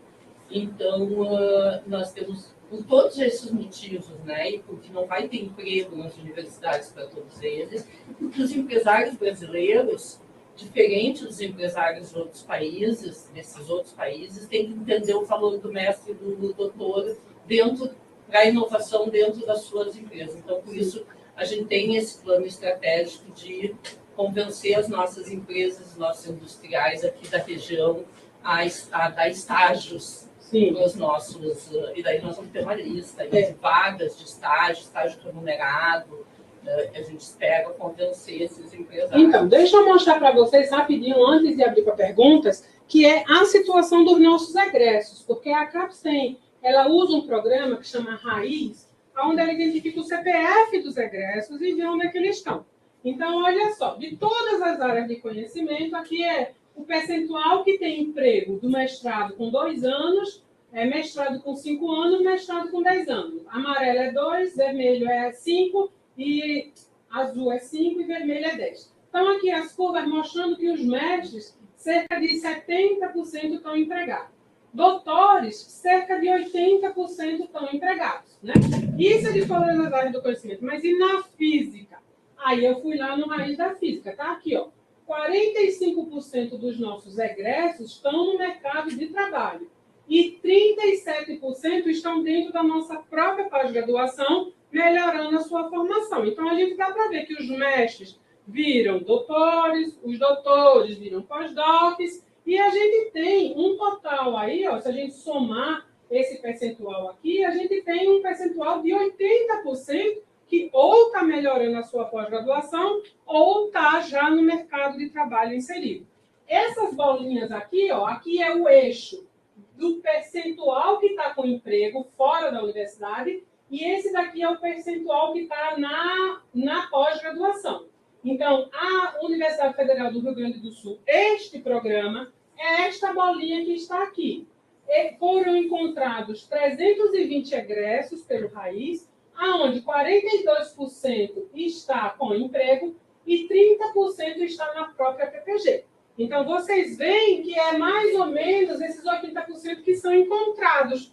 Eles estão com esse mapa. Agora, e aonde que eles estão, do ponto de vista de mercado de trabalho? Está aqui, ó. Primeiro, essa barra daqui é a barra do percentual que está trabalhando na área da educação, são 64%. E 21% está na área da administração pública, defesa, segurança, que é outros empregos, ministérios, secretarias e tudo mais. Então, vocês veem que um percentual grande dos nossos alunos ou trabalham na área da educação ou em áreas estratégicas de desenvolvimento no Brasil. Aí nós temos aqui, esses números são pequenos, mas eu falo para vocês, são da ordem de 46% em empresas públicas, não, 60, deixa eu olhar o número aqui, cadê? O número é 66% em empresas públicas, 33% em empresas que não são públicas, né? Então, vocês veem que a gente tem ainda um percentual de físicos muito grandes em empresas públicas. Agora, se muitos deles estão na área da educação, mas muitos deles não estão na pós-graduação, eu só posso entender que eles estão populando as faculdades técnicas, os outros níveis de educação, mas que não é aquele pessoa que vai orientar um doutorado em física ou um mestrado em física. Mas a gente ainda tem um déficit de gente para ensinar física no Brasil muito grande. Então, desde o ensino médio até o ensino profissionalizante de nível superior, a gente tem muita gente ainda para esse mercado de trabalho. E aqui, ó, essas barras azuis, cada conjuntinho de uma verde e azul é um programa diferente do Brasil. Eu não botei os nomes para vocês não ficarem sabendo. Mas é a média salarial, tá? Então, a média salarial dos egressos daqui da Federal do Rio Grande do Sul, ela é de quase 11 mil reais, tá certo? E essa outra barra aqui é o que a pós-graduação aumentou no salário. Então, em média, comparando os discentes que tinham emprego antes da pós-graduação, os que têm emprego depois da pós-graduação, o salário dele aumentou em cerca de 2 mil reais. Então, vocês veem que aqui no estado, na universidade de vocês, essa diferença aqui, ó, salarial, ela é muito pequena. Mas você vai ter universidades aqui, ó, que nem essa, que eu não sei quem é, mas eu posso depois olhar lá, mas não vou contar para vocês, eu só vou contar para o próprio programa. É o seguinte, ó, tem gente que está duplicando o salário pelo fato de ter pós-graduação ou não ter pós-graduação. Então, entender para onde esses egressos estão indo e o que é o impacto da pós-graduação é física no Brasil. Façam pós-graduação sim, porque pós-graduação garante emprego e garante bom salário. Porque se você comparar 12 mil reais com o salário da média do Brasil, é um salário muito acima da média, tá certo? Então, vale a pena fazer pós-graduação do ponto de vista de salário? Vale. Vale a pena fazer pós-graduação do ponto de vista de empregabilidade? Vale também. Agora, cada instituição, ensejo social, ensejo local, industrialização, vão ter percentuais diferentes. E aí, o que é a minha vontade? É estudar mais a fundo esses números para a gente poder entender em que áreas da física a gente está tendo essas diferenças tão grandes de salário. É porque é uma região industrializada, não é uma região industrializada, é um pessoal que está formando, por exemplo, um monte de físico computacional que está indo para a TI, a inteligência artificial, que está pagando rodos para quem souber fazer desenvolvimento. Então, é importante a gente saber. Não quer dizer que a gente vai aderir, né? Porque cada um gosta da sua área e defende a sua área, mas é importante a gente ter um mapa, né? Onde que estão indo, como que estão indo, o que é que está gerando. Então, eu tenho a intenção de fazer uma análise mais detalhada de toda essa questão de empregabilidade, para depois soltar um documento para as pós-graduações, elas mesmas se balizarem, se elas estão muito acima, muito abaixo da média, o que está acontecendo no resto do Brasil. Certamente dá para vocês verem aqui, ó, esse programa aqui mesmo. Esse programa tem que se repensar. Tá certo? É um programa que tem menos de 20% no mercado de trabalho e tem coisa de 40% na própria pós-graduação. Mas significa que a empregabilidade da região onde ele está inserido, tá certo? É muito baixa.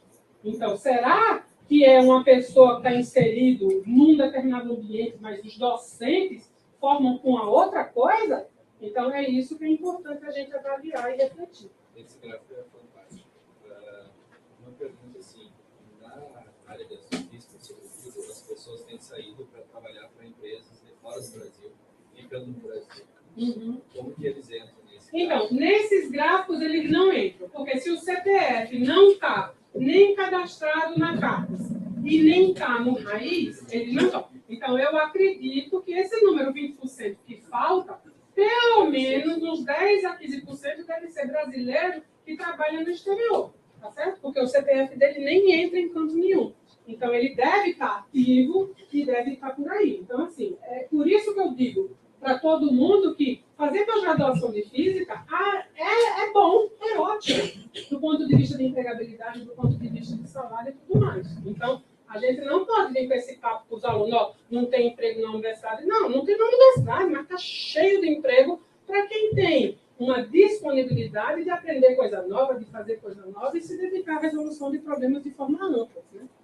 Então, com isso, eu mostro aqui como que a CAPES vem aumentando as bolsas na área de física. Então, aqui são os anos 90. Você vê que a gente tinha na ordem de 400 bolsas. Agora, em 2015, a gente aparentemente está estagnado com um número de 1.800 bolsas. E uma grande surpresa que eu fiquei feliz foi porque nesse ano daqui, a CAPES mudou o algoritmo e agora ela tem um algoritmo para dizer cada programa quanto de bolsa vai ganhar, que envolve a nota do programa, se tem mestrado e doutorado, envolve o IDH do município, quanto mais desenvolvido, menos bolsa ganha, e isso a gente reclama pra caramba, mas há de se desenvolver as regiões menos favorecidas.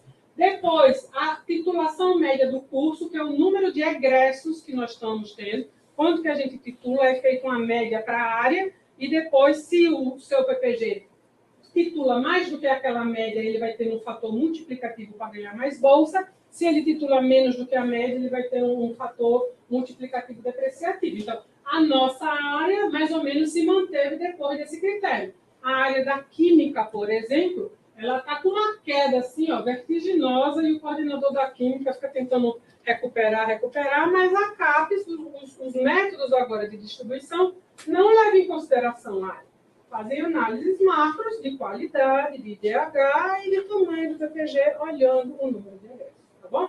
Basicamente é isso, e esse ano eles incluíram mais essa regra, que é o seguinte: programas que estão ganhando bolsa e que durante o ano inteiro não conseguiram atingir a 90% de ocupação dessas bolsas, estão perdendo esse excedente. Porque a crítica a esse modelo foi, ó, tem um monte de programa que não precisa de bolsa, como área de direito, área de medicina, área de não sei o quê, e estão ganhando bolsa. Então, agora, essas bolsas estão sendo retiradas para os programas que não atingem a ocupação de pelo menos 90% e redistribuída para os programas que estão precisando das bolsas.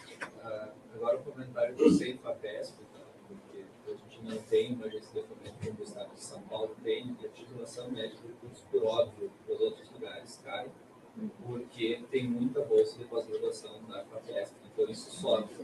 De um modo direto, sim, porque tu titula mais gente. Na USP a gente fez um levantamento. A FAPESP hoje entra com 10%. Quem entra com 80% de bolsa da casa. 10% sem não sei o quê. Mas, de um certo modo, São Paulo, por ter 10% mais de bolsas da FAPESP, vai ter 10% mais de bolsas da CAPES. Atrelados a isso. Não, porque depende da nota também, depende do IDH. Mas no item 3... Qual é a cidade de São Paulo que tem a IDH baixo? Sim, aqui também. Então, mas a gente tem 0 papéis. O que eu acho que todo mundo tem que fazer uníssono é o seguinte: a justiça estadual tem que ter política de informação de estudo. Se não tiver, é catástrofe para os programas que, por algum tropeço, começar a reduzir o número de formando, vai começar a despencar. E aqui nós temos um problema adicional gravíssimo, que então várias pessoas têm, que a gente tinha muita bolsa do CNPq e elas foram subtraídas. Então, nós, atualmente, nós temos uma fila, eu tenho 2 alunos tentando entrar no doutorado e não conseguem, porque eles estão em 3º e 4º. Uma fila de 15 pessoas. E no mestrado é mais de 20. Então, sabe, pesquisas estão sendo destruídas, porque a gente tinha essas bolsas há uns 5, 6 anos atrás e elas estão caindo. Vamos fazer uníssono contra o CNPq também. A questão toda é o seguinte: cada agência estabelece a sua política. Eu digo para você, eu estou avaliando, eu não faço parte da política. A discussão é que a física da USP também, a gente tem tipicamente 34 bolsas do CNPq. Agora a gente tem 2. Entendeu? Então está todo mundo sofrendo. Santa Maria me liga e fala: Kaline, esse ano nós ganhamos 3 bolsas juntando CAPES e CNPq. Como que você quer? Eu não estou nessa leva. O que eu estou dizendo para vocês é que o quadro não aparenta que a gente vai começar a ter essa curva de crescimento que tinha aqui nos anos 90, 2000. Não aparenta. Para quem acompanha a economia do Brasil, eu fico feliz quando a gente está mantendo o nível, porque tem outras áreas que estão caindo. Agora, o que é que eu estou dizendo? Se vocês já estão há mais de 20 anos, comprovadamente, como dos programas de excelência desta universidade e desta região, tem que se refletir formas de obter recursos nacionais. Quer seja interagindo com a indústria, quer seja fazendo movimentos para as fundações, quer seja de alguma coisa. Porque o que a gente está vendo em todas as áreas do conhecimento é que quando eu democratizo, o Brasil é um país muito grande, com assimetrias. As áreas que vão florescer e que estão sendo privilegiadas nesse momento são as áreas que não tinham bolsa, são os programas que não tinham bolsa, são as regiões que não tinham graduação. Por quê? Na hora que se pensa em reduzir a assimetria. Eu não estou dizendo que eu concordo. Vai destruir os núcleos de excelência. O meu pró-reitor virou um dia e falou para mim: Kaline, eu tenho 20 plantas, eu tenho 1 litro d'água, eu vou pingar um em cada um. Eu falei: é errado, porque aquela vai morrer, porque ela precisa de 3 gotinhas por dia e não 1. E vai ter aquela outra que vai morrer, porque vai receber uma gotinha muito, porque ela devia receber uma gotinha a cada 15 dias. Então, o papel da universidade também é não dividir as bolsas do CNPq de forma igualitária para todo mundo igual. Agora, é difícil quando você joga para a instituição a política institucional, porque é mais fácil uma pró-reitoria para uma agência nacional, é tudo igual.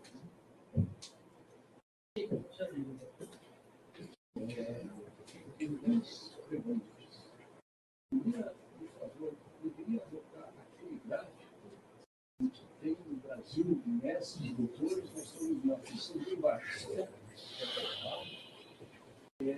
Eu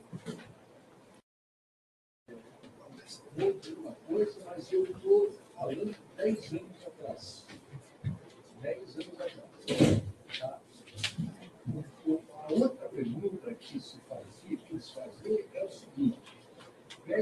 países com essas médias de formação de doutores e mestres, e faz a outra correlação, que é quanto desses mestres, doutores, né, o Japão está formando 20, né, estão no circuito acadêmico. No circuito acadêmico. Os meus estudos, que iam até 10 anos atrás, a gente não está embaixo. A gente está bem em cima desse estudo comparativo. Então, isso é uma coisa que precisa ser trazida junto com isso. Quando se olha, diz, pô, mas está ruim mesmo. Está ruim, tá? O número é muito menor do que os outros, mas quando se vê que esses mestres doutores estão ou não estão nas universidades respectivas desses países, tá? E aí, então, inverte isso e não fica tão abaixo, né, que dá a entender. Bom, e agora, já que eu consegui, eu quero fazer uma pergunta, porque ela é atual, e é atual para nós. Eu sei que também é em vários cursos de pós-graduação no Brasil e também em todas as áreas. Está acontecendo o seguinte: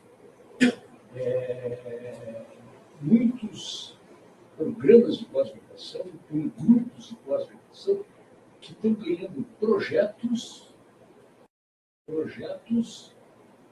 financiados que não são projetos do CNPq e não são projetos na CAPES ou projetos do MEC. Estão ganhando projetos na Petrobras, nas tintas Renner, no Cine do Ministério do Trabalho, etc. Right? E quando ganham esses projetos,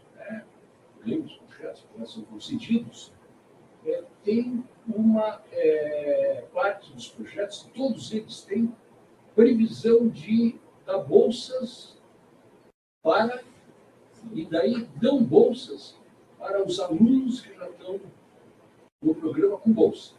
Dão bolsa para os pesquisadores que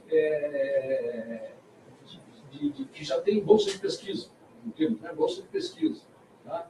Dão bolsas de extensão, dão bolsas de atividade institucional, dão bolsas, tá? Sem discutir nem um pouco, não é esse o ponto. O meu ponto é, isso está acontecendo aqui. Tá? Na nossa universidade, tem 3 ou 4 unidades que têm programas de pós-graduação, 3 ou 4 das 29, então eu estou chamando, 29 unidades. É na USP, né? Instituto de Física, Escola de Engenharia, então, são 29, tem 4 que nos últimos 2 anos ou 3 não ganharam nenhum desses projetos. Então, a minha pergunta é, será que vai, em algum momento, aparecer lá na avaliação da CAPES, e a CAPES só avalia para dar nota, só isso que faz a CAPES, vai aparecer lá uma possibilidade de, vamos dizer, pontuar, né, os programas de pós-graduação, levando em conta que alguns deles tiveram um projeto aprovado, portanto, estão dando bolsas de mestrado, doutorado, etc. Tá? Lá, quando for, em 25, 26, né, quando se for avaliar a nova quadrigrau, vai ter uma tentativa, uma possibilidade de olhar esses detalhes e contrabalançar, assim como se fez com outros aspectos, contrabalançar e dizer, olha, isto dá para separar, não dá para separar. Sobretudo porque nós temos a tendência, nós físicos, de dizer que, não, mas isso é tecnologia. Não, são programas de pós-graduação que não estão fazendo tecnologia, grandes projetos, estão fazendo exatamente pesquisa tão básica como sempre fizeram. Será que vai dar para separar isso em momentos? Tem uma possibilidade? Eu, como indivíduo, porque boa parte das coisas que se decide lá na CAPES, quando é referente à parte acadêmica, se leva no CPC. Quando não é, não leva. São os outros lá que decidem. Olha que maravilha a gente fez. Olha, o CapSprint mudou para isso. Quando eu vi, quase tinha um choque. Eu falei, gente, mas ficou muito ruim. Ficou péssimo. Agora junta um monte de universidade. Agora, isso não foi pedido à opinião do CPC, porque todo mundo se manifestou ao contrário. Tá certo? Mas é outra diretoria, não sei. Então, toda vez que eu levo o assunto de distribuição de bolsas, eu argumento que a política de poder acumular bolsa com salário, ela prejudicou a área da FIFA. Porque a gente não trabalha e ganha bolsa simultaneamente. Raríssimas exceções, alunos que vão desenvolver projetos na temática do trabalho, mas são muito poucos. Então, por que a CAPES liberou isso? Aí vem toda a área de humanidades. Não, porque é importante. Inclusive, os representantes de centro defenderam durante muitas vezes que a bolsa era tão baixa que deveria se permitir o aluno trabalhar. E aí tem um monte de gente que dá aula à noite, um monte de gente que isso aqui. Óbvio que é uma política que o PPG pode regulamentar. E ele pode decidir. No meu programa, eu não dou bolsa para quem tiver emprego. Ou eu só dou bolsa para quem fizer isso. Assim. Cada programa pode regular. Mas a política, eu achei, de forma macro, ela mais prejudicou a nossa área do que favoreceu. Mas aí o pessoal fala, mas você só pensa na física. Vamos ouvir essa área. E aí são 51 áreas diferentes. Quando você bota na votação, o pensamento que é só do grupo duro das ciências não ganha. Entendeu? Então, essa é que é uma discussão. Aí, quando você coloca financiamento, então, para o seu alento, esta ficha de avaliação nessa quadrienal, eu estou perguntando para o PPG tudo que tipo de financiamento que ele recebeu. Bolsa, insumos, equipamentos, laboratórios, ajuda para construção, infraestrutura.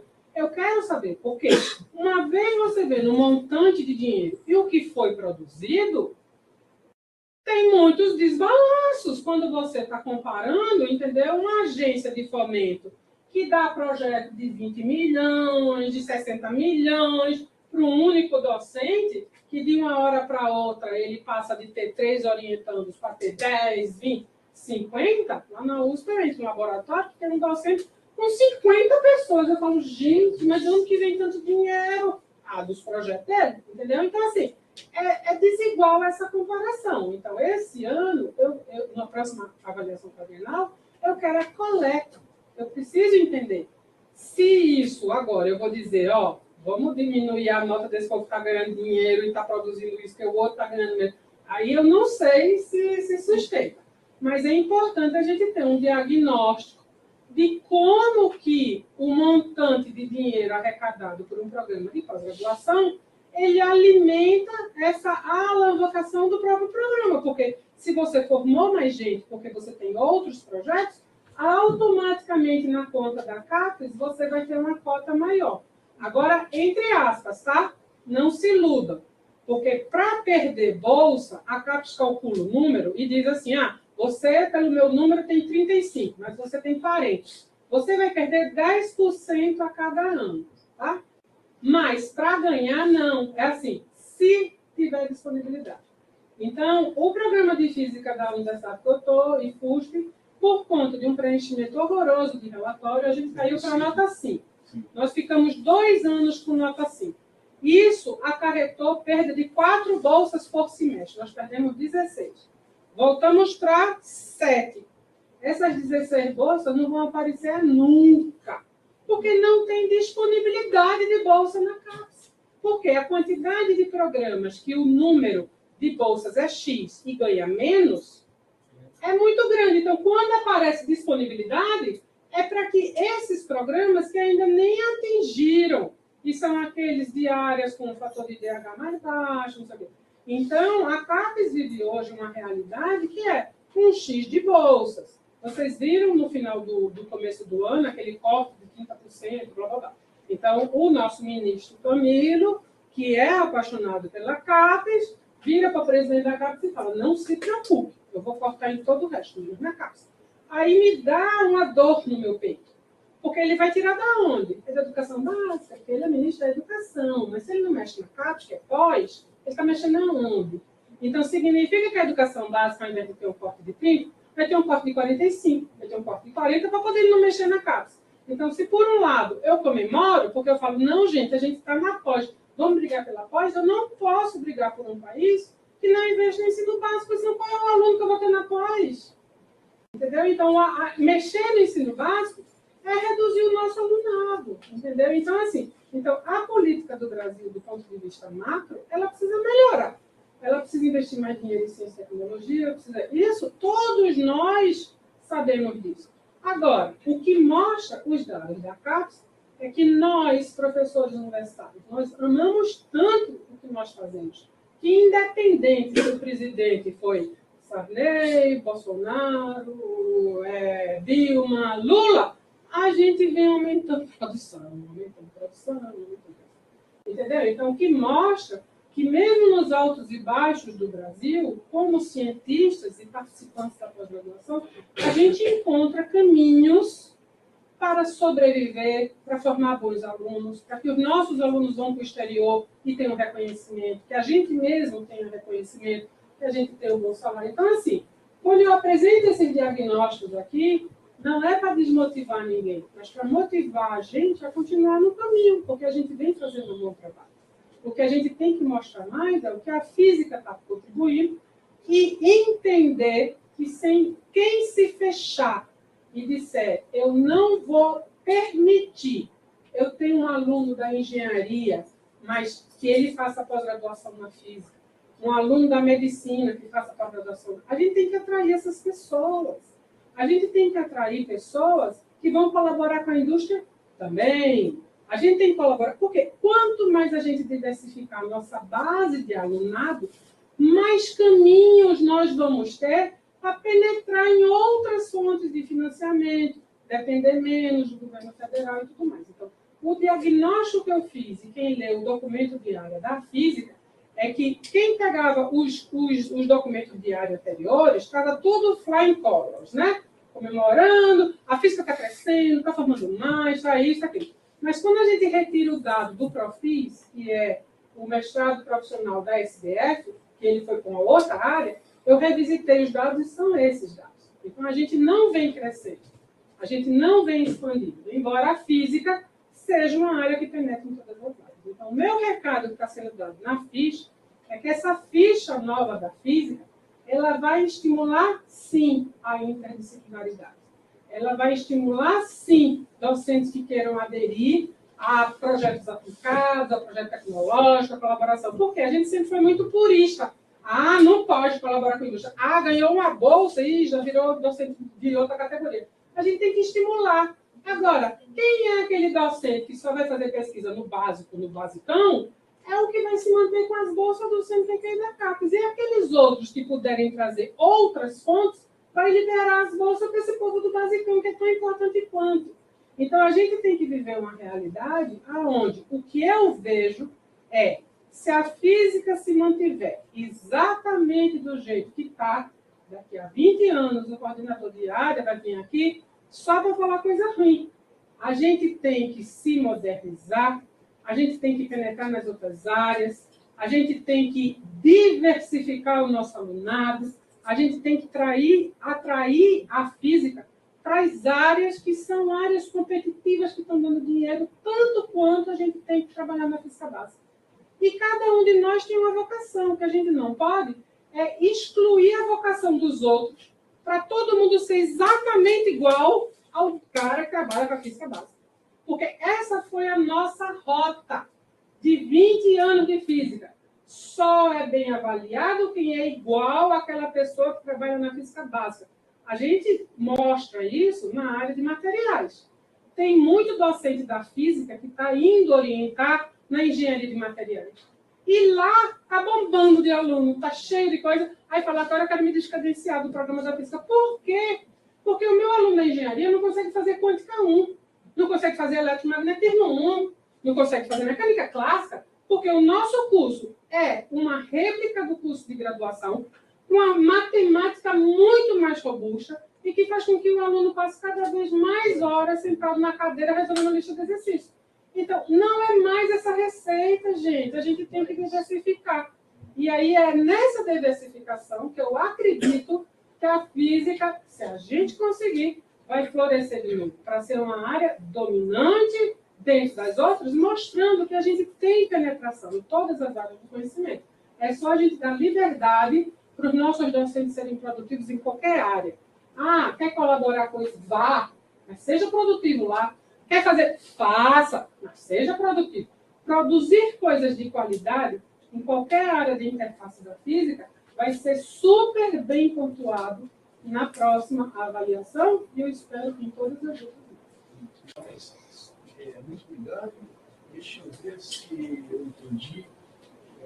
Exatamente falando por aqui, nas ciências materiais. Então, eu estou falando localmente que isso está acontecendo aqui, aqui na URGS, nos nossos cursos de se tem um programa, e é o nosso, ele não está conseguindo ter projetos nessa linha. A mensagem, então, eu acho que vocês têm que discutir. Você, às vezes, esse programa tem que discutir por que está sendo essa realidade, por que não está se conseguindo. É isso? É isso. Muito bem, obrigado. Autoavaliação e planejamento é o que vocês têm que fazer. Muito obrigado. Nessa linha, as novas áreas. O mundo mudou muito nos últimos 20 anos e muito mais depois da pandemia. Um salto enorme. Então, o mundo já não existe um mundo de 20 anos atrás. Por isso, a forma de trabalhar de 20 anos atrás não funciona.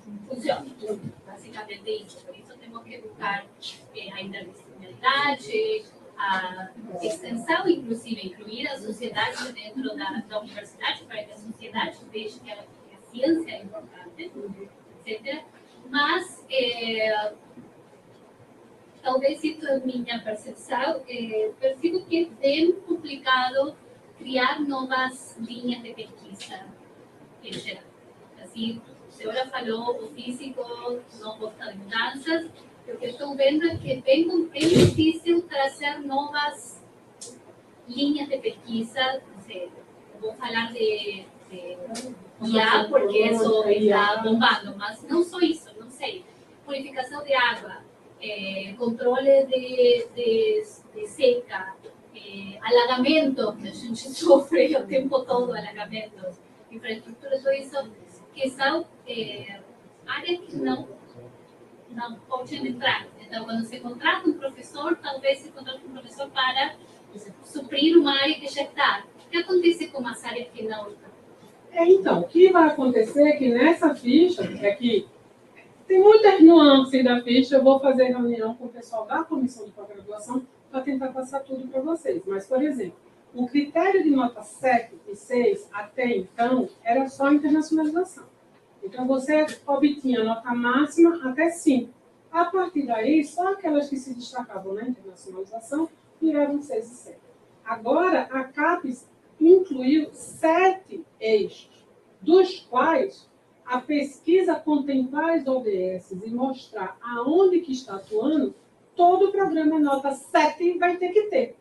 Aqui a gente não tem. Vai ter que ter. Entendeu? Então, a política de contratação, ela passa também por essa autoavaliação e pelo planejamento. Quando se identificar, nesse programa eu tenho um docente que trabalha com essa ODS, mas eu precisaria formar um grupo mesmo. Então, para as próximas contratações, vamos privilegiar esse assunto. É óbvio que uma discussão desse nível, ela exige um amadurecimento do corpo docente, porque grande parte de nós só olhamos para o nosso umbigo, a nossa métrica, e tudo que se combina comigo é lindo, mas o que não combina não é lindo. Entendeu? Então, o maior empecilho que eu venho tendo em todas as instituições onde eu faço esse discurso, que é da gente diversificar, a gente abrir, penetrar em outras áreas, aí todo mundo fala, ai, que maravilhoso, eu saio. Aí daqui a 2 meses o coordenador me manda uma mensagem, Aline, levamos um monte de proposta, a comissão votou contrária a tudo, vamos ficar igualzinho como a gente estava. Aí eu falei, olha, ficar como está é assinar embaixo, eu vou morrer. Eu não vejo outra coisa. Os programas têm que fazer uma autorreflexão e dizer, olha, 10% das minhas vagas, estou pedindo 100%. 10% eu vou contratar uma área que é importante, é nova, que não tem ninguém.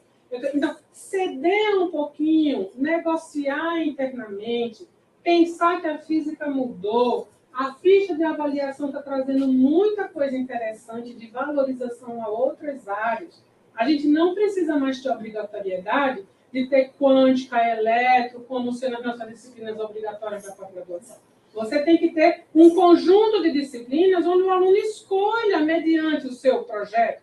A gente está valorizando áreas de concentração, que significa que eu posso ter dentro desse programa 2 áreas, uma com processo seletivo de um jeito, outra com outro processo seletivo, uma que valoriza essas disciplinas, outra que valoriza as outras disciplinas. Então, assim, a flexibilidade na ficha, ela foi dada, porque antes a nossa ficha era muito dura e quadrada. Quem não é quadrado não entra. Agora, não. Ela aceita múltiplas formas, múltiplas produções. A gente está tendo uma visão muito mais ampla. Então, o passo inicial eu dei junto com uma comissão que a gente discutiu. Todo mundo olhou para a minha cara e falou, isso não vai dar certo.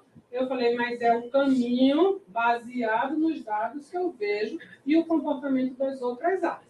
A área de biotecnologia, por exemplo, no Brasil, ela está florescendo de um nível que você não tem ideia, inclusive com a abertura de startups, tecnologia, um monte de coisa. E por quê? Eles são muito flexíveis na avaliação, entendeu? Então, essa flexibilidade ela era necessária e a gente introduziu. Agora, vocês que compõem a força docente, que vão ter que ter uma sensatez, não precisa tirar para todos os lados, não precisa virar outro PPG, não, mas pelo menos dizer, olha, vamos fazer uma inovação, seja ela qual for, e vamos tentar apoiar nessa direção, tem que dar pequenos passos. Então, a mensagem que eu estou dizendo para o Brasil inteiro é, a nossa ficha está mais flexível, a nossa ficha permite muito mais coisas. Os programas nota 6 e 7 têm o dever de inovar, a mostrar para os programas de mais baixa nota que é possível fazer coisas diferentes e de boa qualidade.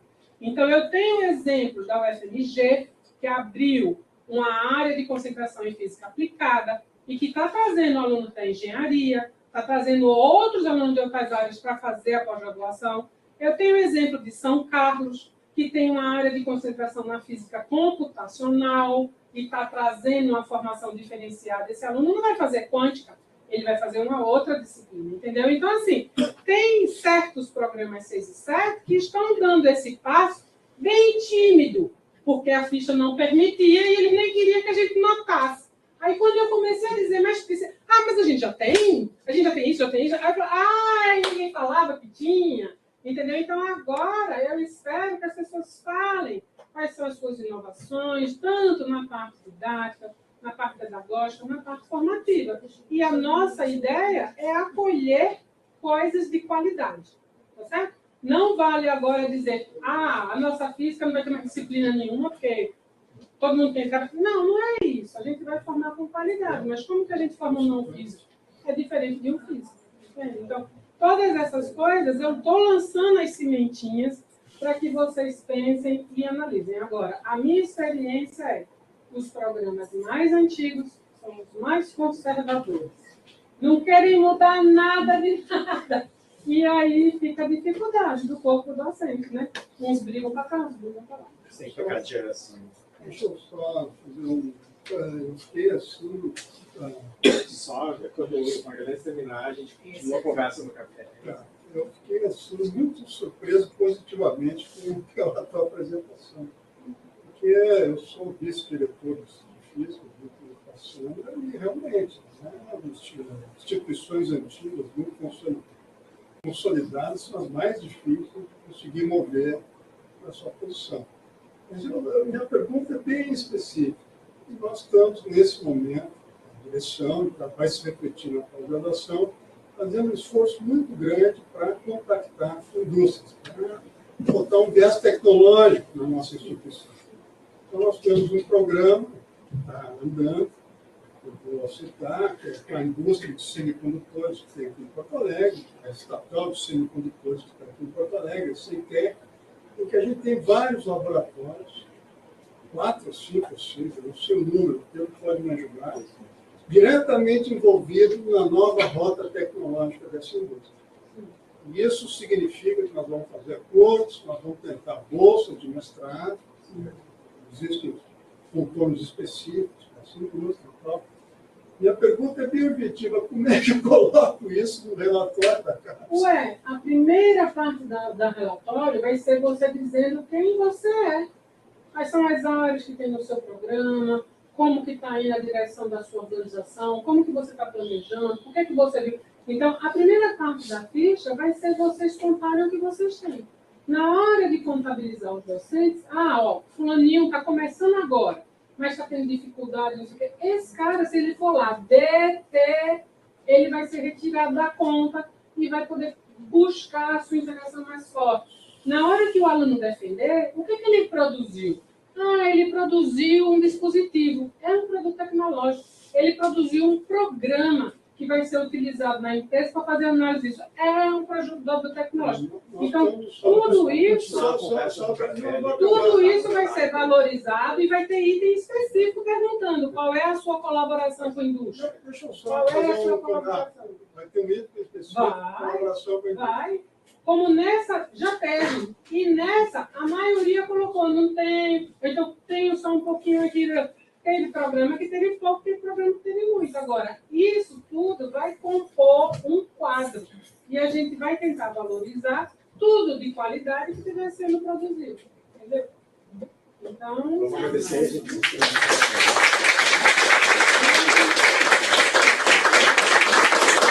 Mil desculpas por falar tanto. Muito obrigado.